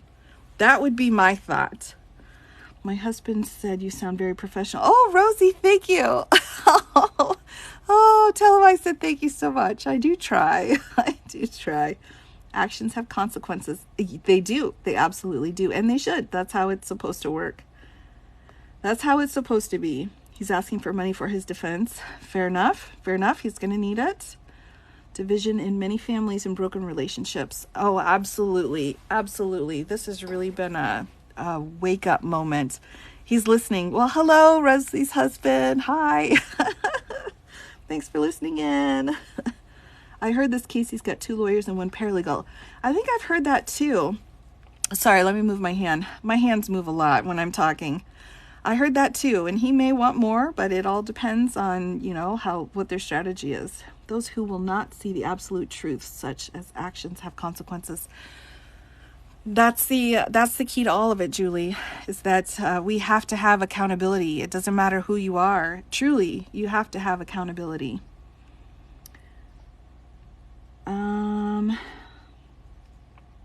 Yeah, I mean, that's what our system's about.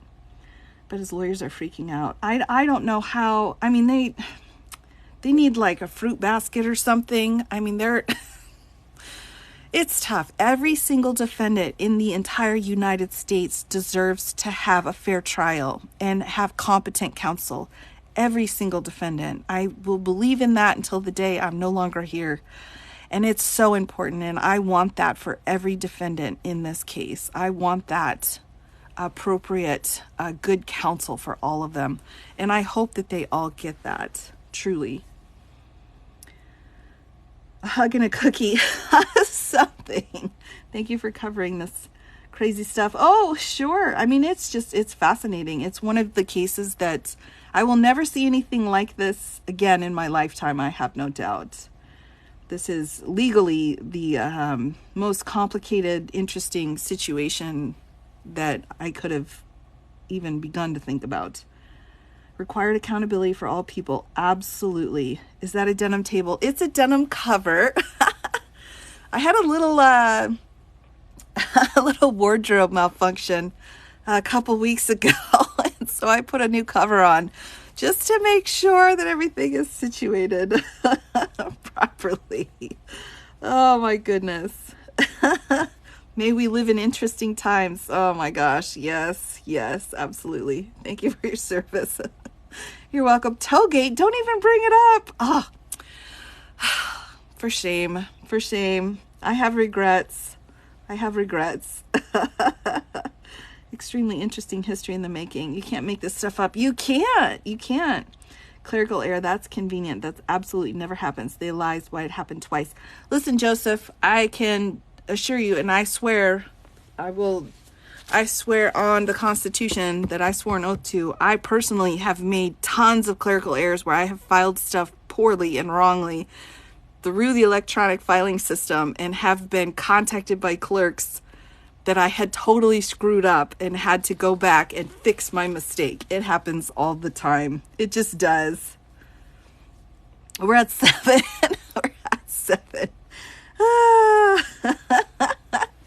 Oh my gosh. How long have I been? Oh, just for a little while. I just kind of popped on tonight. I need to be more predictable.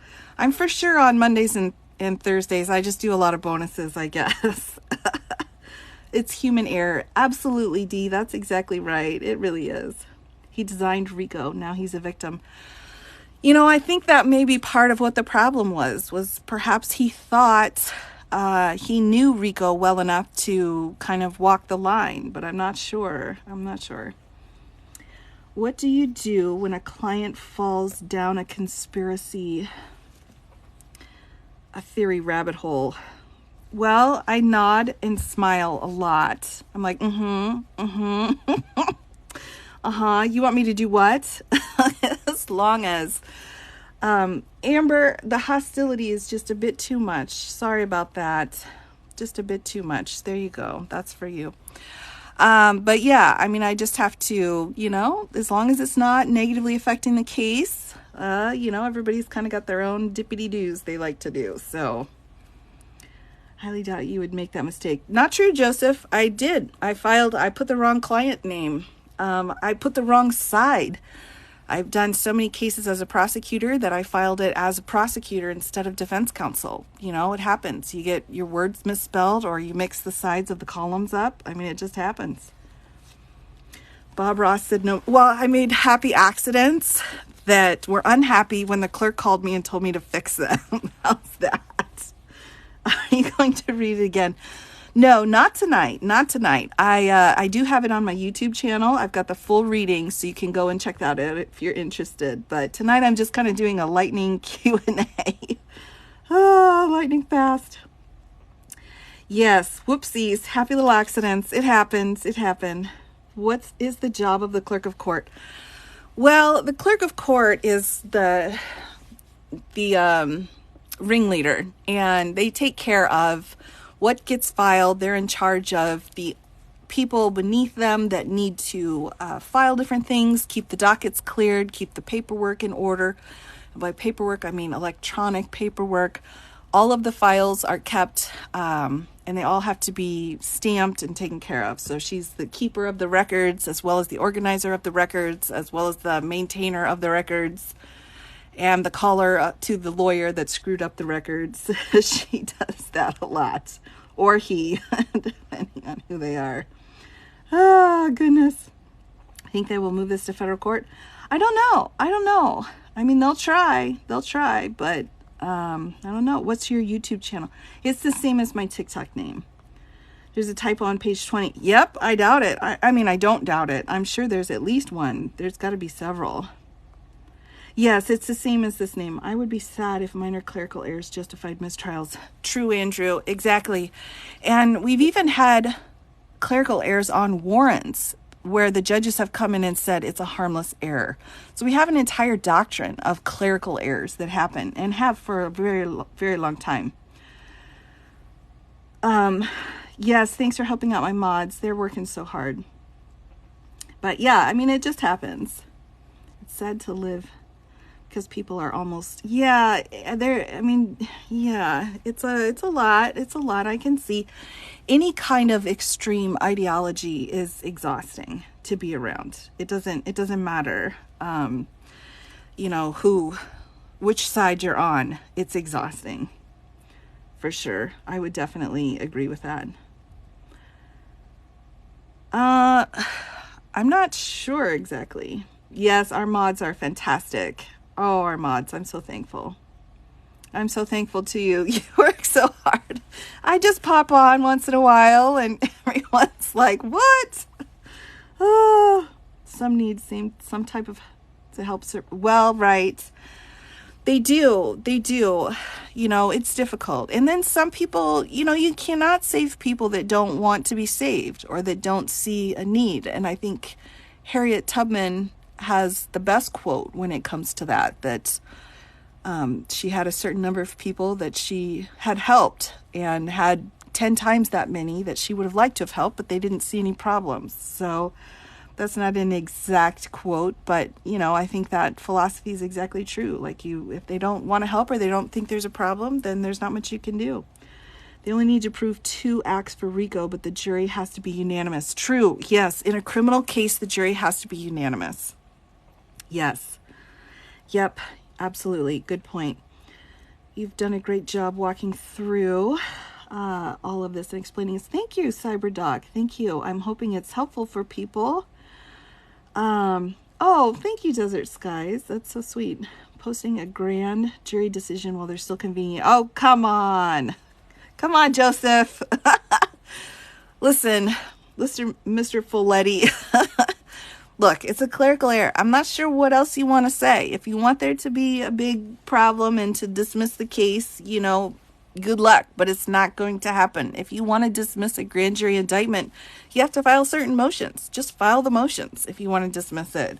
Argue it out. But, clerical error is not going to be the winning bet on this one. Do you agree with jury nullification? I'm not sure what you mean, Gavin, by agree with. I understand the concept. I understand that it happens sometimes. I'm not pro jury nullification, but I think there's a time and a place. Organized crime is not just the mob. True. Very true. Just goes to show the case is being treated like any other case. Yeah, mistakes happen. Exactly, Mads. You got it. That's exactly right. Clerical error. How do you indict before convening? You don't, Julian. There wasn't an indictment before convening. There was a clerical error. This sheet of paper here, this is not an indictment. It's not. It's just a cover of a work product document. It's not an indictment whatsoever. I mean, it's not even really a title page. It's most certainly is not an indictment. Couldn't find the Meadows file. Is it filed under a different case? Oh, you mean the motion to remove? Let me grab it real quick. I'll show it to you.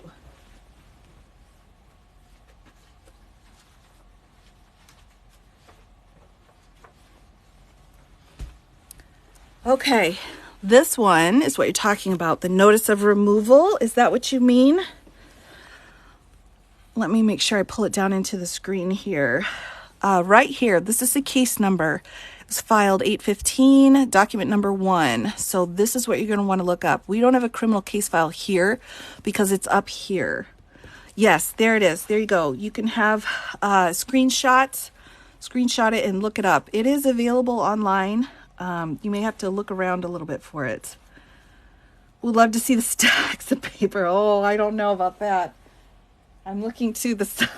I'm not sure about that. Oh, it's a lot. Why are you on this late? That's a good question. I popped on just to answer a few questions, but then...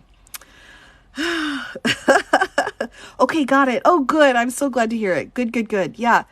If you ever need a citation or anything like that, always feel free to catch me and I will give you what I can.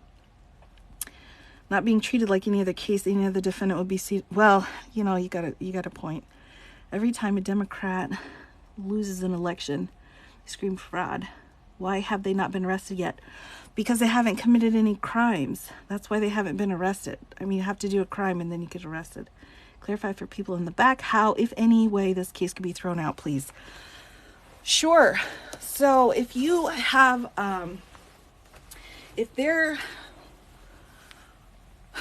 probably the first thing you would want to do on this, which I believe Mr. Meadows was hinting at, is to do a motion to dismiss, and you can do for lack of probable cause. Probable cause is what you need for an indictment. So if they go forward and they say, look, there's no probable cause, and they prove that in a hearing that there is no probable cause, then it could be theoretically tossed out. Now, probable cause is a pretty low standard of evidence, and, based on what I've seen in here, there's probable cause. Is there proof beyond reasonable doubt? I can't tell you that. But if you do not have probable cause, then yes, you can ask for a motion to dismiss. That's how this case could be tossed out. Highly unlikely, but it's possible. Ronald, Democrats are using the DOJ as a weapon to interfere in the 2024 election. Okay, look, let me just clarify something. Just to grab some more paperwork. Okay, so let's just clear this up. Let's just take care of it right now. And let me help you out. All right. Here we go. This is the indictment out of D.C. In the indictment out of D.C., we have the defendant and co-conspirators asking to use the power and authority of the Justice Department to conduct sham election crime investigations. Okay, so they're actually charged with trying to use the Justice Department to overturn the election. So is that weaponizing the Department of Justice? I mean, that's the question, right? Thoughts on the 14th Amendment being invalid by the same logic as the 5th? No, but relatively frequently argued, actually. Some people say that the 14th Amendment wasn't properly ratified, but legally the U.S. Supreme Court has held that that's bologna sandwiches and that, of course, it's valid. So, interesting. The charges aren't saying the election was stolen. It's for crimes committed to overturn the election. Right. Yeah, I mean, they caused here, right, told asked to try to use the Justice Department to conduct sham election crime investigations and then send letters and so on and so forth. They were trying to use the Justice Department's authority to force the states to come back in and reassess the votes. It's telling how they don't attack the evidence, but attack the justice system. I think that's true. Indictments are not charges. That's exactly what they are, Alicia. They are charges. They're findings of probable cause by a grand jury. Bologna sandwiches. Well,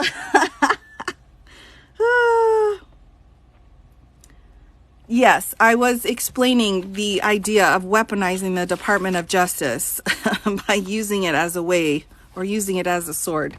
That's why I had popped this on here.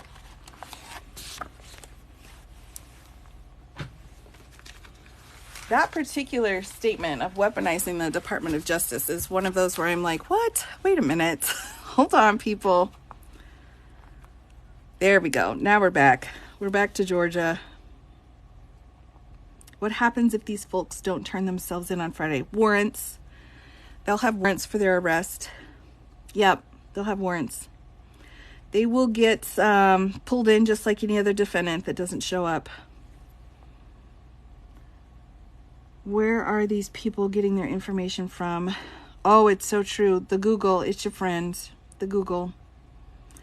Why didn't this happen sooner? Why now?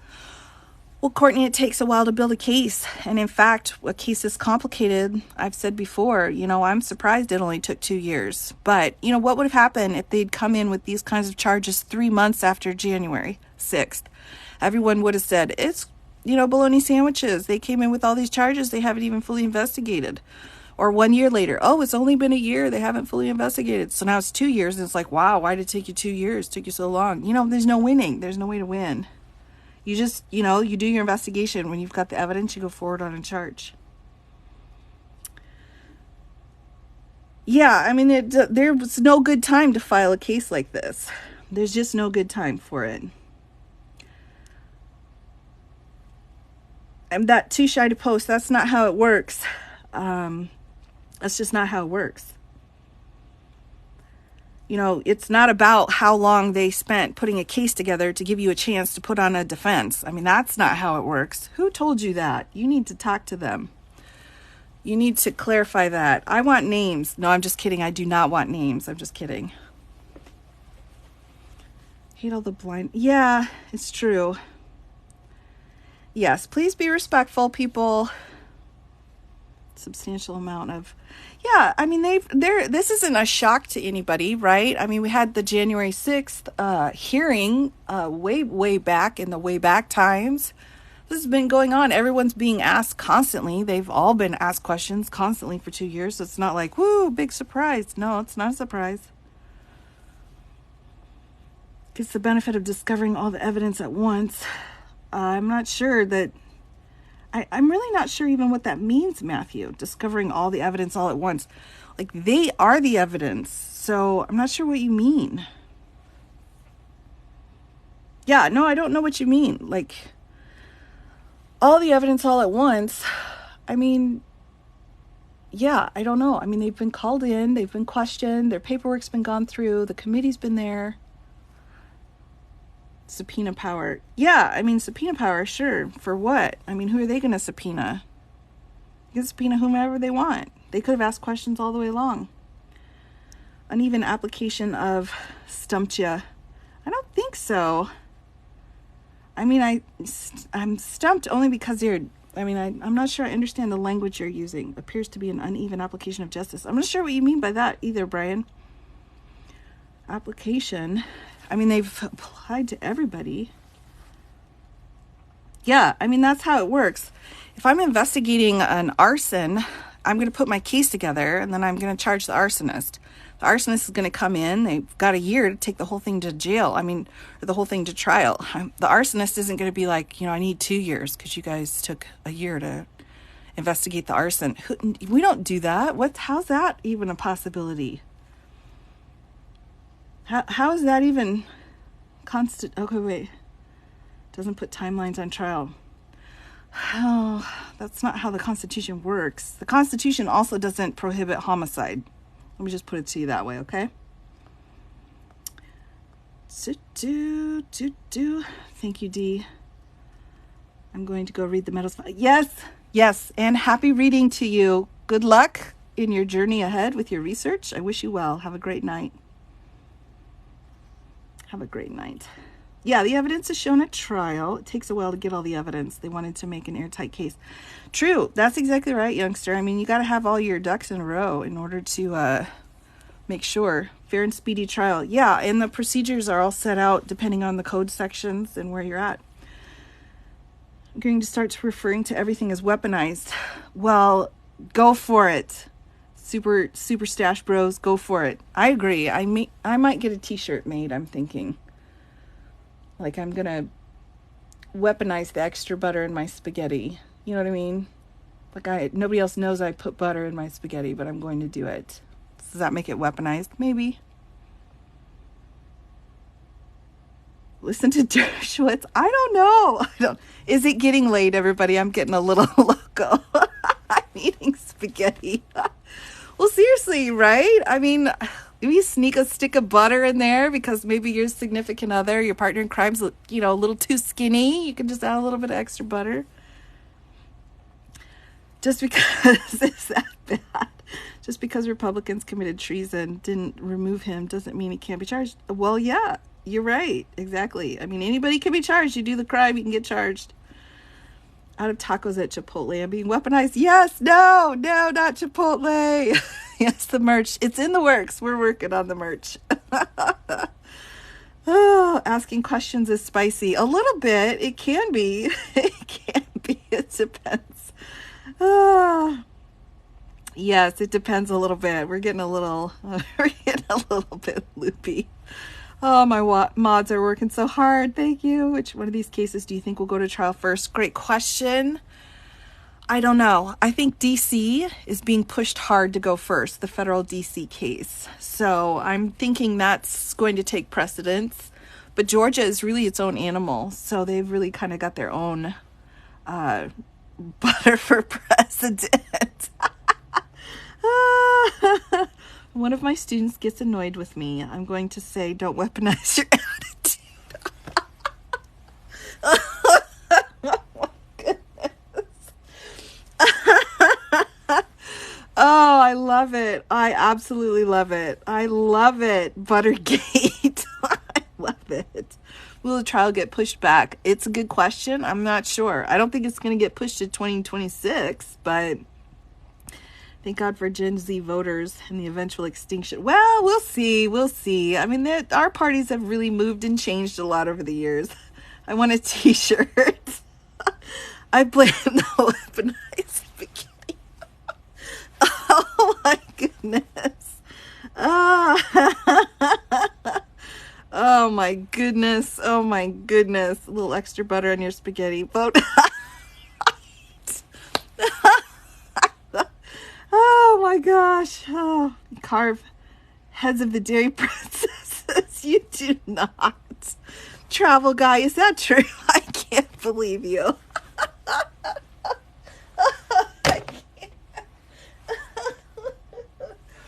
Oh my gosh. Okay. I'm sorry, everybody. All right. Let's get serious again here. The butter talk. Oh, weaponized toilet paper. Oh my gosh. Oh my goodness. Deep breaths. Do you really think his supporters, any of the legal stuff will even matter? You never know. You hope that people will look and say, like, wow, that's facts and evidence. You hope for that. You hope for the best. All right. Does the fact that the charges are filed in the county level instead of the state level have any bearing? No. And because it's in the Superior Court and the county just specifies for the DA there. So no, it's just how they file things there for this reason.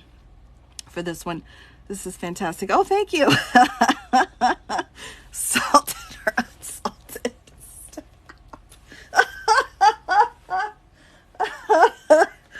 Oh my goodness. Oh my goodness. Oh my goodness gracious. Oh, why get serious is the most I laughed today. Oh, I'm so sorry. You'll have to repeat your question. I didn't hear your opinion. What do you think? I'm sorry about that. I had tears in my eyes. I think salty is very appropriate right now. All right. I'm gonna deep breaths. Here we go.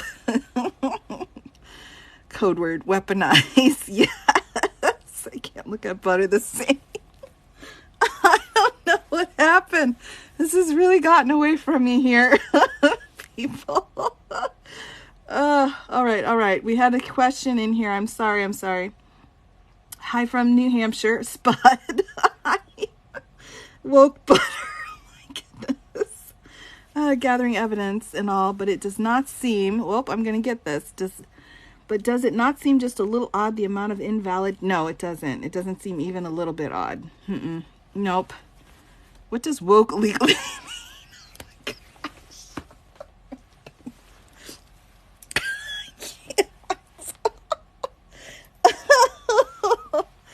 Oh my goodness. Oh, all right. I'll have to check my law dictionary, but I don't have a legal definition for woke. I just don't. I'm sorry. Butter emails. Oh my goodness. Oh my gosh. Yes, weaponizing woke. Butter woke. Oh my gosh, you all are just hilarious. Oh, how much wine have we all had? I haven't even had an ounce. I've had ginger ale. Oh, goodness. Different folks for different folks. Oh, my gosh. I can't believe it's not butter, right? I can't. Okay. All right. Whew. Sorry, I got to pull myself together. Pulling myself together here. Sorry about that, everybody. Oh, just a minute. Oh my gosh. All right. Here we go. Let's get serious. We're getting serious again. Okay. Whew.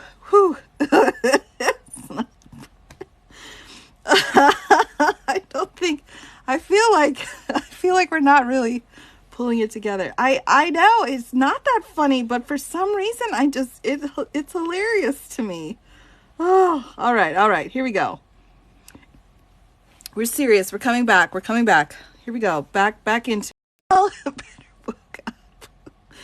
Oh my gosh. I think sometimes you do have to just laugh. Yes, mine does too, Kurt. I have to get myself sorted out here. Oh my gosh. Oh, stop. Oh my gosh. Have you ever done that in court? Uh-oh. Had a bad laughing session. I've not. Oh, thank goodness. No, I've had other embarrassing moments for sure, but I've not had a laughing fit. Oh, luckily, but yes. No, I've had a few embarrassing moments for sure when I've been in court, but you just are like, well, that's awful, but you move on. Oh, okay, here we are. We're back. Buttery males.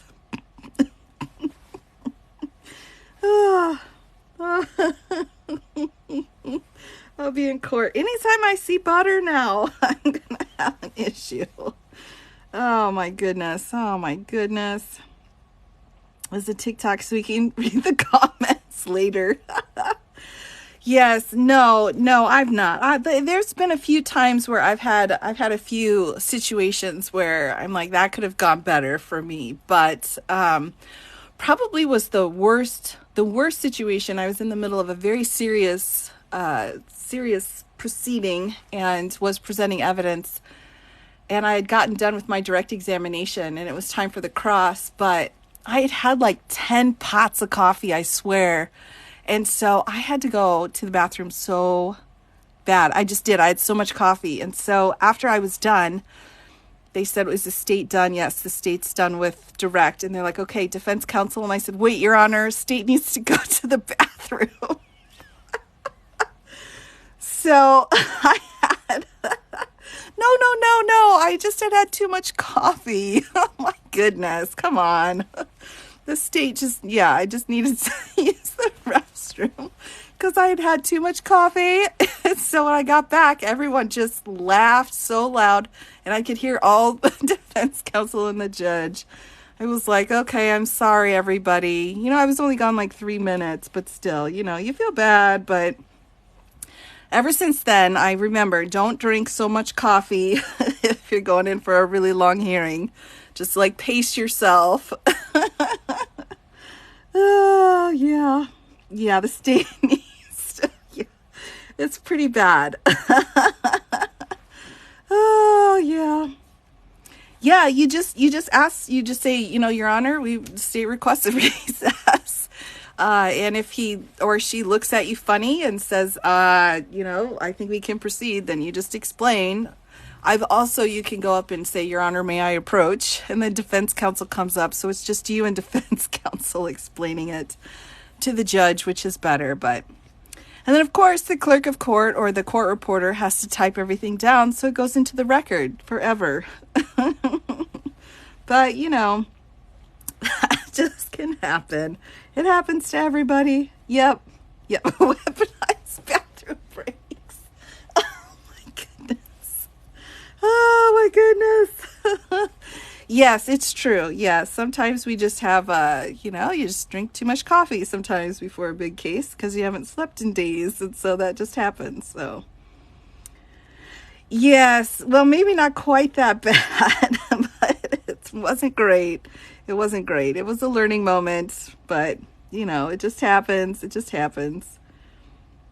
But you can do that. If our juries need to take a break or if counsel needs to take a break, you can request that. I mean, I know it's serious and, you don't want to stop mid, direct when you're asking the questions or during a cross. You want to wait for the appropriate time. But yeah, you can ask for a little break, ask for a little sidebar and just say, hey, I need a moment.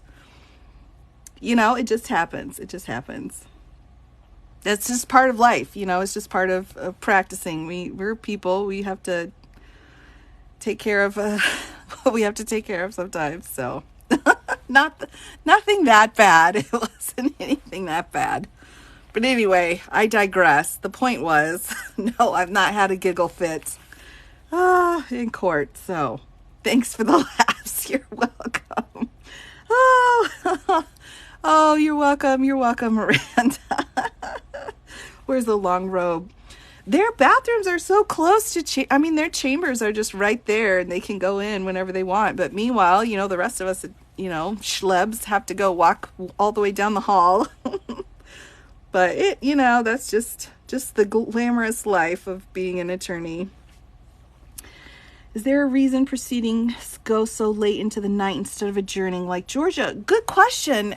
Sometimes you just get into a groove and the judge will ask, hey, does everyone want to keep going or do we want to break and come back? So it really is a mutual decision from all of the people involved. And they'll just say, hey, do you guys want to just keep on going or are we done for tonight? And the judge is really careful with the jurors, wants to make sure the jurors are okay and feeling okay. And if they are the ones that want to keep going, then the judge will respect that. So it happens sometimes for sure. But as long as everyone agrees and everyone's comfortable with it. Yes. Oh my goodness. When can a judge deny a trial by jury? If you request a jury trial, you can have a jury trial. That's your right. As long as it's a criminal case. If it's a civil case, that's something different. But yeah, we've got to have that. You got to have a trial by jury. There have been some questions on whether or not you can take a traffic ticket to a jury. And I would say in those cases, look and see what your state's case law has said. Look up whatever state you're in, case law for a jury allowed for a moving violation, for an infraction. And you'll see what the law says on that. But yeah, if you're wanting a jury trial, If there is any chance of a loss of freedom, of course, a jury trial is allowed. But we get into a bit of a gray area if it's a scheduled violation. So those are just a little bit different. Yes, thank you. Oh, thank you. Yes, I appreciate that. It's been really, what a fun night. We started off a little bit wonky, but that's okay. Can they use Giuliani's? They can use anything. Anything that's public can be used. As long as it's relevant, that's the key. You have to meet the relevancy rules. How will they ever find a jury that hasn't been fed a line by the false media? Well, and that's the thing about juries, is that you don't have to have a lack of any knowledge of what's going on. You just have to be able to be impartial. And if anything you've read or seen makes it so that you cannot be impartial, and it's our job to figure that out. We're trained on how to ask the kinds of questions we need to figure that out. And if you can't be impartial, then you can't sit on the jury. And we just keep going until we find enough people. Start on the rock and find the calm water. Oh, that's beautiful. Suze, that's beautiful. I love that. Did you see the video? I didn't. Wasn't there some question about him like kind of walking through the crowd? Was that it? Was there some of that? People think the juries need to live in the... No, yeah, exactly. They do. They really think they can't have any knowledge, and that's just not true. We're just... we don't expect the jury to have zero knowledge or be in a cave somewhere in the middle of nowhere. We just need them to be able to be impartial. And there are people that can do that. Giuliani should have requested bathroom breaks. Oh, so true. So true. Use your resources that you have available to you. Interesting to listen to the jury selection for the George Floyd trial. The jury selection? Yeah. Well, the process itself is very interesting. But it's something that we train for, especially as a criminal defense counsel. That's one of the things we spend a lot of time training on. This whole thing is absolutely ridiculous. Well, it's heartbreaking, for sure. It's difficult. It's got a lot of difficult issues. But, here we go. We've got a situation that occurred and accountability that's being asked. Could there be superseding indictments coming? It's possible. I wouldn't say no. I wouldn't say that it's... impossible. I'm not sure. An odd place for a guy with an Ivy League law degree. Yeah, I think so. Yeah, he made a comeback. I get it. He made a comeback for a little bit there, but I think things, and I've said this before, that, I had been undecided until his strategy for some things in his personal life. There were a few things that happened, and I shouldn't be judgmental, but I felt like, that could have been handled much better. And I think if you're mean to people in your own world, I think that's a symbol that something else could be going on. So he kind of lost me there. That's kind of where I got lost with him, but I can be impartial. I love to hear all the facts. I think it's the research in me. Perfect. Yeah, exactly. That's what we're looking for. We're like, hey, we got all these facts. We need you to put them together and be our fact finder and make sure they're reliable and trustworthy. In Louisiana, it's criminal. How much time can they buy with denying jury members? Do they have to be approved by both sides? Yes, our process involves an equal participation from the government and then the defense side. All the number of questions that can be asked, the number of strikes that are allowed, peremptory strikes, all of those things. It's all equal for both sides. So there's no limitations on one side that aren't on the other side. But the process itself, everybody knows it takes approximately a certain amount of time. And in these kinds of cases that are complicated like this, it can just take longer. And so they just plan for that. They just put extra time in. And have extra possible jurors on the side, waiting kind of in the wings in case more people need to be called in. Do with these grand jurors, would a judge intervene to protect future jurors? Dee, that's a good question. And it really has to do with how the Georgia law is written about the identities of their grand jurors. All of that information is, required by rules that they have in that area. So it may be something that makes them kind of reassess what the law is there because of this. I mean, no one could have really predicted that this would happen when they put the law together that had that public information. But now that they know that there could be a problem, I don't know, they might want to think about how to adjust it. That might be something that they want to take a look at. So, we'll kind of see. I think we're all kind of keeping our eyes on them, though. At this point, we're all kind of feeling like, wow, that could have been us. If only he had given up the dock since the beginning. Right. I think that's a big part of it, but I think there are so many other cases that have been in the hopper for a while now. I think they've been cooking. These have all been cooking since that day. And I think any of us that work in criminal law for a while, or constitutional law, definitely we knew that things were cooking, especially after watching the House committee hearing. Can you explain the phrase solicitation of violation, like break it down language-wise? Sure. Solicitation of violation of oath. Let's take a look specifically of that. Actually, let me see here. So, let me see if I've got it. I have a lot of papers, so let me just double check.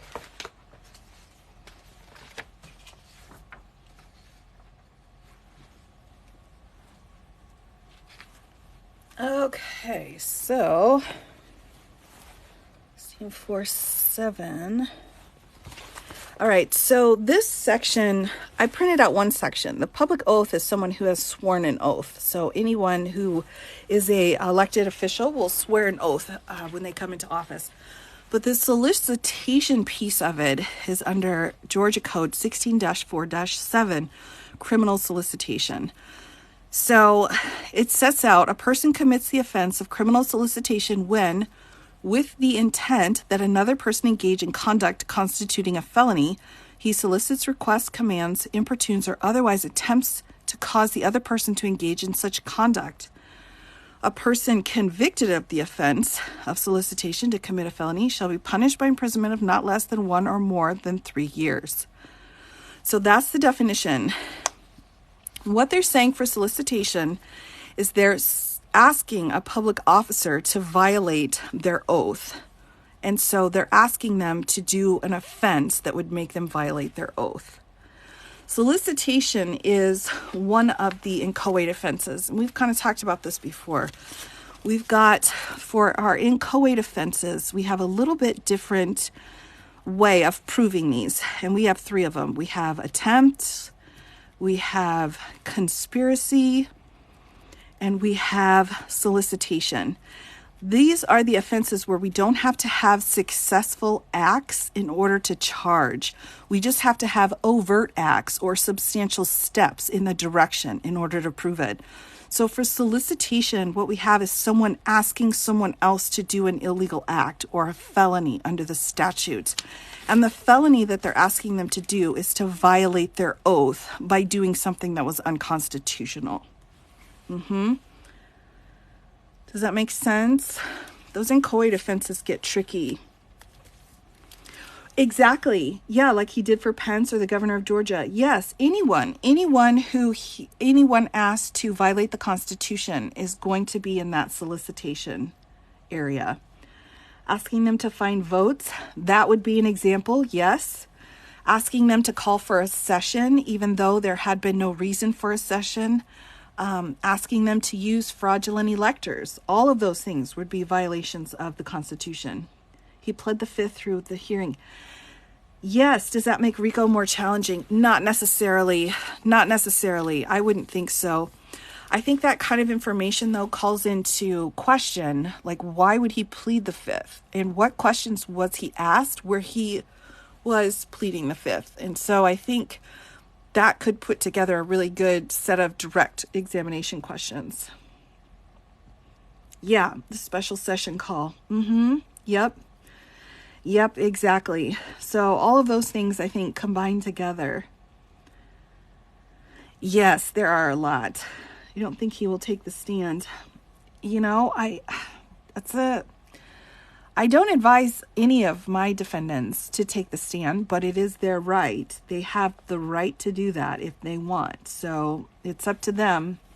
We can't prevent our clients from taking the stand. We can, highly recommend that they don't, but that kind of a situation, it's a constitutional right. It is. Yeah, it is. It is. Can you threaten to quit if they take the stand? Oh my gosh, no. You can't. No, you have to have a legitimate, there are certain legitimate reasons why we can ask to be removed from a case. And, we have to set those out. And it takes a lot. Once we're this far into a case, it takes a lot. If you've got a client who's wanting to testify, that is not going to be sufficient grounds for removal. The judges are going to be like, nope, sorry, deal with it. Claiming that he thought there was actually fraud as a defense. Yeah, fraud is not a defense. You can't plead fraud as an affirmative defense. You can't say, I didn't know, or I really thought the information I had was true. Because it doesn't matter. It doesn't matter if you believed the information you were given. You still asked someone to violate their oath. So you still did that. And the false statements, they're saying, these are the only questions that we have on, well, I thought those statements were true. Well, you'd have to prove that you really believed they were true, even though 25 people told you they were false. So that's something that you'd have to prove. But any of these other violations, it doesn't matter. It doesn't matter if they really believed the information that he had. He still went forward with whatever information he did have, committed illegal acts, allegedly, in order to retain power. Now, he may say, I thought I had a right to that power. That's fine. He was wrong. That's fine too. But even based off of a wrong idea, you go forward and do illegal acts, you're not protected under the law.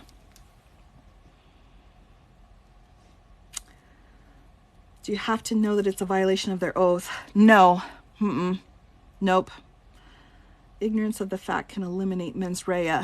Ignorance of the fact can reduce mens rea, but it doesn't eliminate it.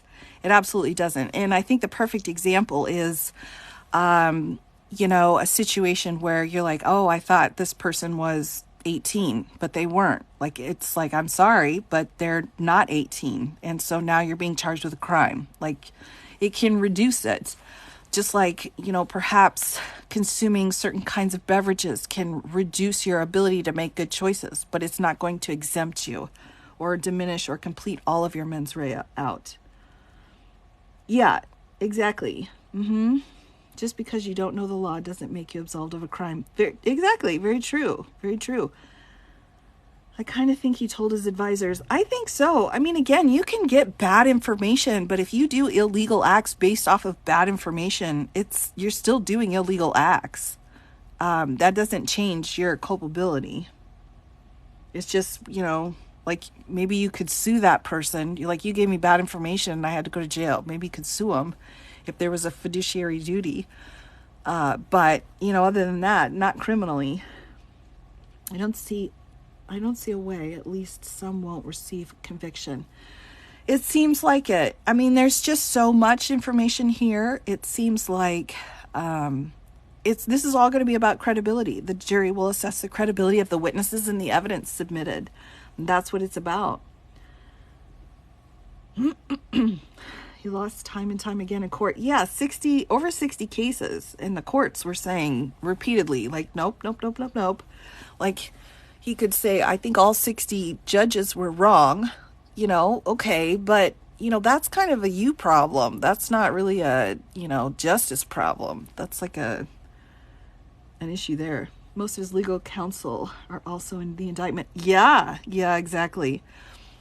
And that could have been I'm wondering if that was another strategy. Hey, if we're all in this together, they can't charge all of us. And, the law's like, we can. Look at that.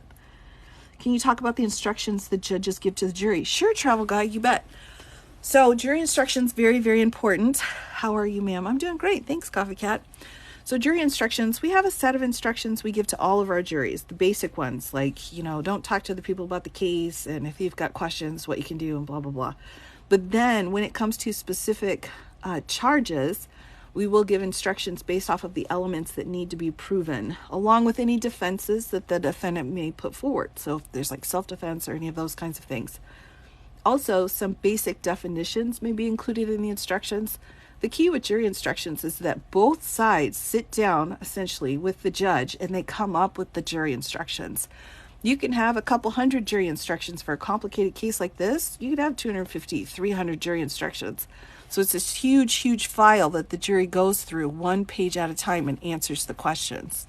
But it will be specific to each of the offenses. Each section of the code will have its own set of jury instructions, and then general instructions as well. Nullification, sure. Jury nullification is when we have a jury, we've brought them in, we've done voir dire, we've presented our case. The jury deliberates, they have decided the defendant did violate the law, but they feel that the law was invalid, that it was unconstitutional, that it was wrong and it shouldn't be followed. So rather than finding the defendant guilty because they violated the law, they will find the defendant not guilty because they feel that the law is incorrect. Probably the most utilized time we had jury nullification was during the back in the old days when we had laws that were passed that said if you attempted or if you assisted any escaped slave from hiding from people trying to come back and get their property, that you could be charged with aiding and abetting in a crime.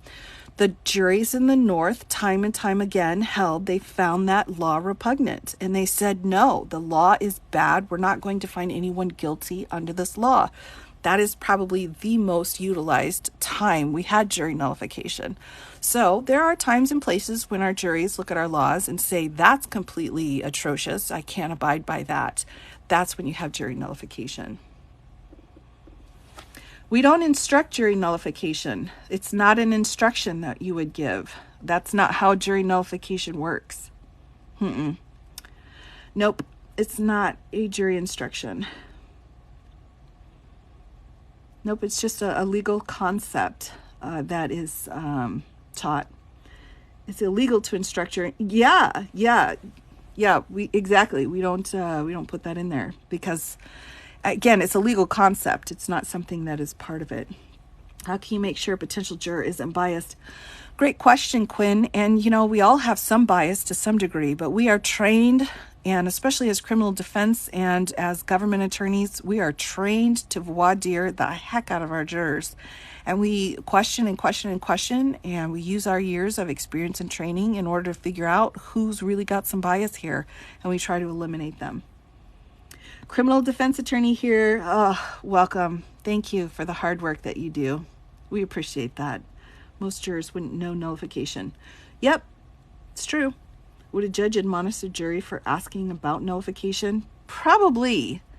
That's not something that, when we're pulling in a jury and we're saying, can you be fair and impartial? Yes. Can you follow the instructions given to you by the judge? Yes. And then they come back later and they're like, we don't like the law. It's like, wait a minute, you said you were going to follow the law. So it's not something that we're like, hey, find the law illegal. Like, we're working with the law. We're charging people under the law. We don't want people to be like, we don't like the law that the elected officials wrote. I mean, we can understand why it happens, but, it certainly isn't something that we're putting into place. Couldn't he take an Alford plea? It's possible. Please speak on the Ninth Amendment. Oh my gosh. That would be, Ninth Amendment, any rights not listed in the Constitution belong to the people. You're welcome. You're welcome. You love tort cases? Okay, excellent. Really dislike, but I believe you could be, excellent, Snappy. That's what we're talking about. That's exactly right. No, just because you just dislike someone doesn't make you a bad juror. The point is you have to be able to be fair and impartial. And if you can set aside that dislike and be fair and impartial, so be it. Alford plea would require him to admit that he would likely be convicted. True, Seahorse, but the key would be then he would likely be convicted, but yet he didn't do it. So it's one of those very, as you well know, very nuanced. That, I think, would be a last resort. Do both parties have to agree on a juror? Yes. I mean, as far as you get to strike a certain number of jurors. We call those peremptory strikes. So you get to eliminate a certain number of jurors, the same number that the other side does. And you don't have to explain why. But after that, once your jury has been chosen, both sides have chosen it together. Yeah, so both sides have to be involved. Both the prosecution and the defense agree on a juror. They can strike a juror for any reason. Correct. That's right. Except for race or gender, of course. But other than that, yeah, you would just have a certain number of strikes that you're allowed. Was the Alford plea the one used in West Memphis? I'm not sure, Robin. I'm not sure. I'm not sure his ego would allow him to do that. It's a good question. It's a good question, Amy. The case, is you were present in brief facts, you made the choice. Yeah, and your choice was, if your choice was illegal, you're going to get charged with a crime. That's just kind of how that works. Do we know who his defense team is? Do you know anything about them, like reputation? I don't, Shanti. I'm kind of intentionally saying pretty ignorant of most of the attorneys involved all the way around, just so I can keep my eyes on the record. Do you think the jury will be sequestered? I'm not sure. Our sequestering is really different these days than how most people think of it because of how everything is so connected online. So I'm not sure. We should have more support in place for traumatized jurors. Oh, true. Oh, that's a good point. Excellent point. Yeah. Like a debriefing period and like counseling phone numbers. Absolutely. Does a jury have to be racially balanced? Oh, no. We should not be looking at race whatsoever at all. It should not be in our minds at all. Is it? I don't know. But is it supposed to be? Absolutely not. So it should make no difference whatsoever. Can those with visual disabilities participate as jurors? Oh, absolutely, Coffee Cat. Absolutely. If you've got disabilities, the court will accommodate those depending on what those disabilities are. But if we find someone who can be fair and impartial and all that they need is an accommodation for a disability, absolutely we would choose them.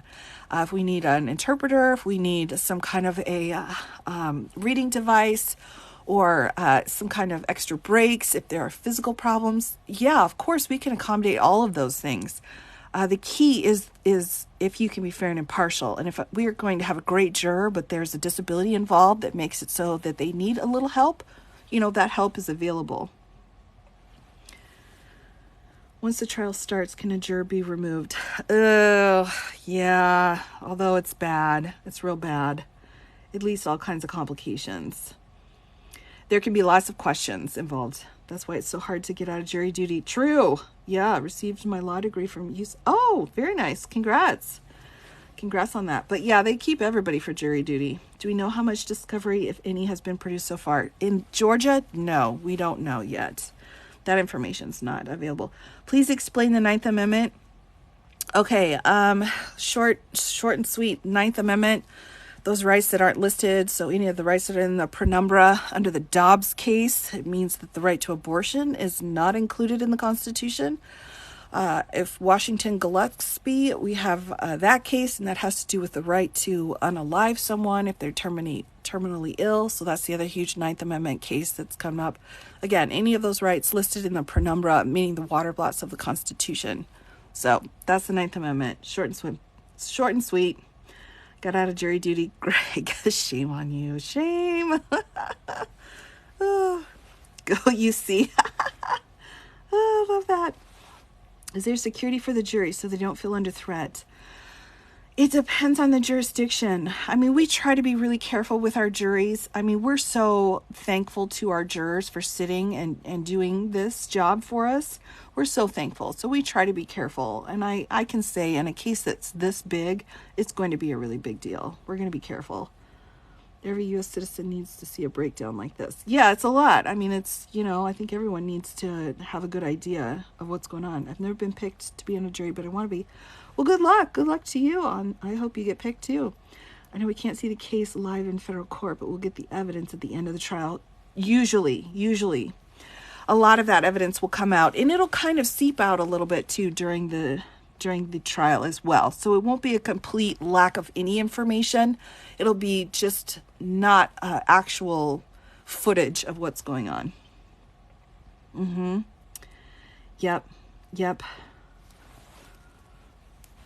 Can't see yeah. But again, yeah, that information is going to come out. I have no doubt about that. Still going. Well, I think we're probably about ready to keeps lagging. Yeah, I think it's almost time. My phone is about to implode. I may need to get ready here. Why did they list the names and addresses? Good question. I think their names are listed in the indictment according to Georgia law, but the addresses, I think, were leaked with probably a negative intent, is what I'm assuming. Not visual or audio, just court drawings. Right, and people who were in the room. So anyone that's actually in there watching it can kind of make some notes about what's being discussed and so on. But they're going to have to be careful about it for sure. The judge will put the restrictions on. Oh, we have a banana comment. Where? Did I miss it? Did I miss the banana? Where's the banana?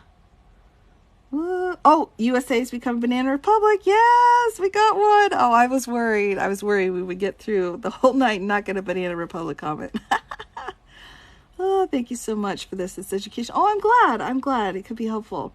Could they make a special request not to release names in Georgia? I'm wondering now that this has happened, how they will kind of change things up a little bit for protection purposes. I'm not sure how it's going to go down, but interesting. Why is retained by the people not recognized? It is recognized. I'm not sure what you mean. The 9th and 10th Amendments are kind of gray areas. Neither one of them has been incorporated to the states, technically. If you read Glucksberg, you'll see that. But it's been established by case law. So it's a gray area that the U.S. Supreme Court goes back and forth on, depending on the situation.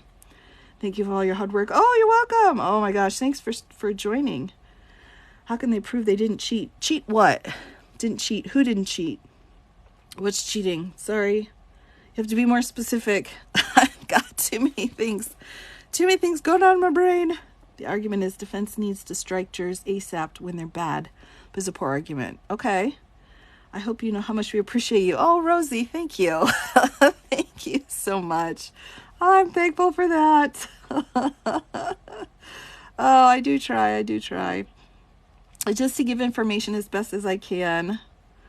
Just as best as I can. That's all I've got for you.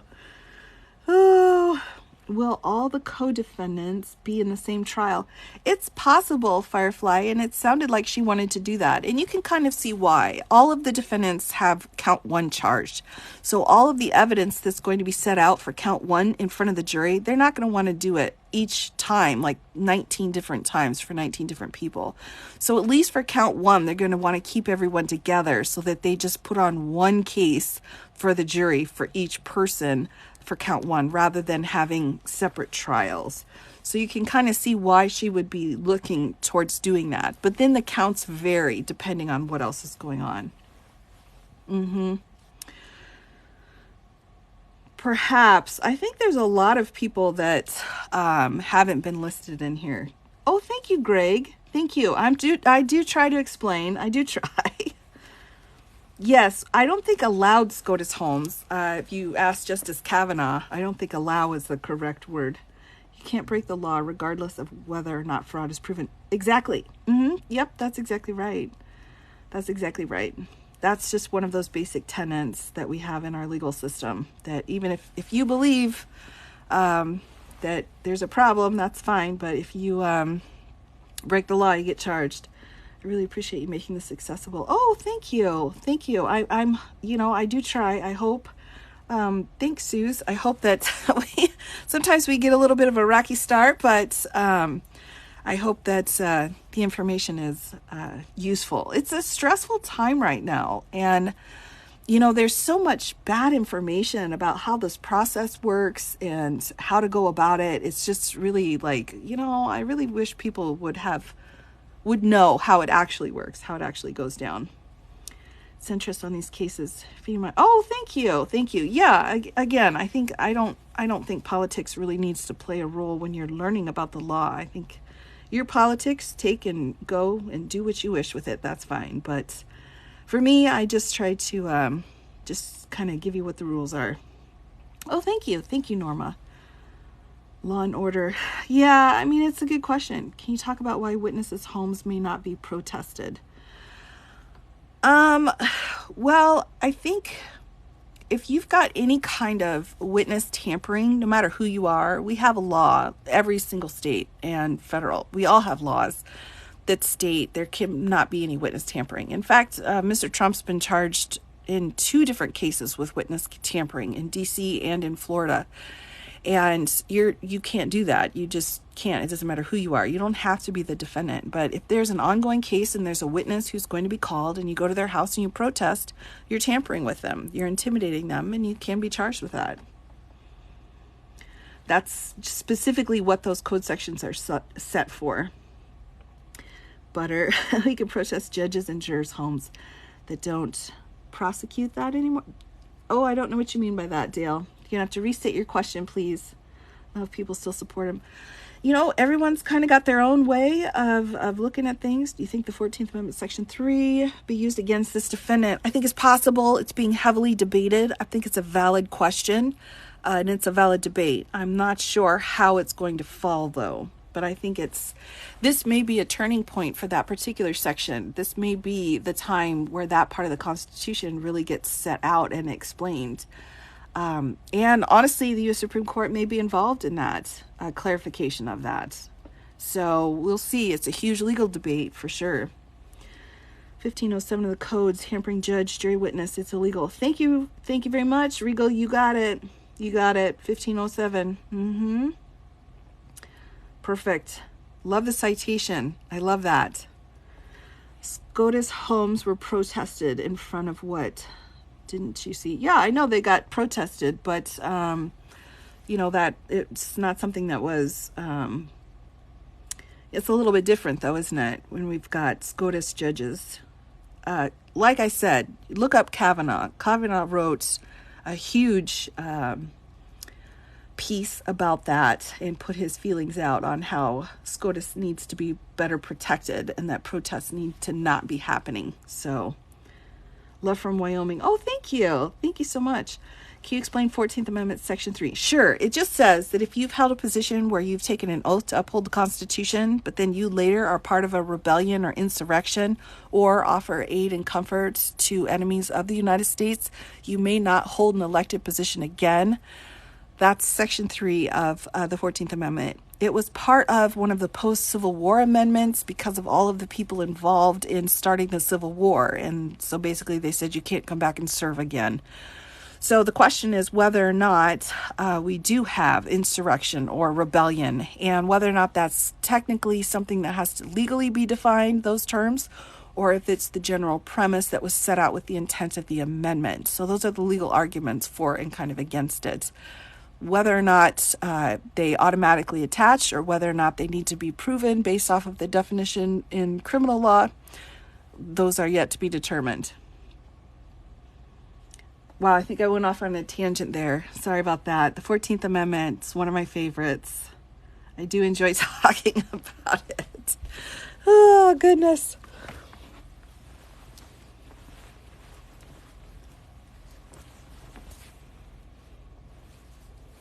Are you a professor? Am I a professor? Not this semester. Yeah, I get it. I mean, if you're upset that they were protesting outside of the SCOTUS, but that's happens.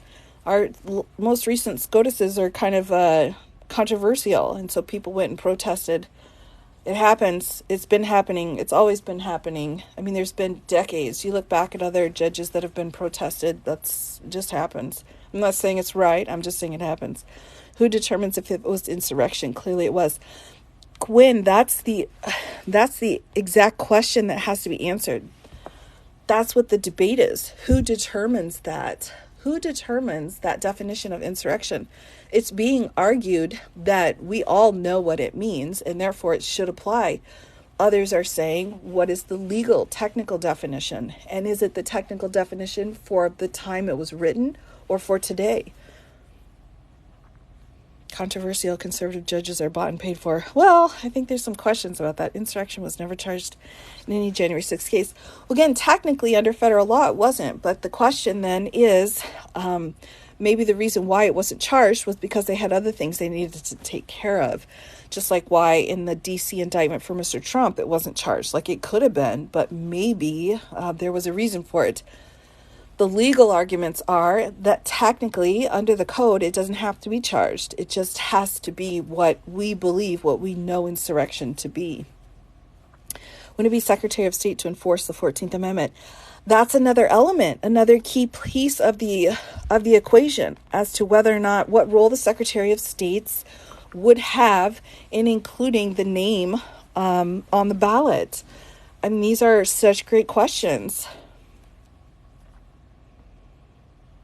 Yeah, Dale, I think there's at least two systems. There's maybe more systems, lots of systems, depending on, who you are and your role in society. SCOTUS decision has already been made. Jury members are civilians and are still deciding. Okay. All right, then. Well, there's that then. And that's how that went down. Oh, goodness. Insurrection wasn't, but sedition was. Again, it's being debated, and we don't have a situation like this before where we can really rely on it. There have been a few things that have been cited in the past, so it's a matter of whether or not we're going to use that or something new. They all charged with the same? No, they're all charged with count 1. But then after that, under the name, they list out all the separate counts. So Mr. Trump's here with his counts. Mr. Giuliani's here. Eastman's here. Meadows is only charged with 2 counts here. Count 1, the RICO, and then 28. So under their name, they list out what counts. Calling it a night. Thanks. You're welcome, Norma. I'm probably going to be calling a night here pretty soon, too. Oh, I've been on quite a bit longer. Yes, Coffee Cat. Yes. It was great to see you. Thank you for coming. Thank you so much. Yes, perhaps. I think at this point I should probably call it myself. I've been on for quite a bit longer than I had planned for tonight, but so many wonderful questions from everyone. I will try to pop back on and do another Q&A. So many people have so many great questions about this. We've got 42 counts total in this indictment, but I need to hydrate. I need to hydrate, goodness. But I need to put some butter in spaghetti is what I'm going to do right now. That sounds really good. But I will be back to do another Q&A. Of course, I'm scheduled for Monday and Thursday as per tradition. No problem, Match. But I will be back again. I'll probably do another Q&A on this. Oh, my mods have been amazing. Thank you so much. Hopefully everyone has learned a little something to help go forward in your world. But butter's scary. Oh, yes. Oh, you're welcome. So I will be back. Make sure to make a comment on any of my posts if you've got questions that you have. And other than that, I will be back again to do another Q&A for everyone. So, thank you so much, Cody. I appreciate that. Yes, I will be posting this up on my YouTube as soon as I can.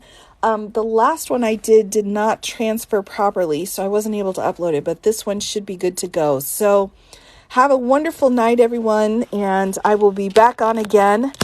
And take care. Thank you again to all the mods, and have a wonderful night, everybody. Thanks for joining me.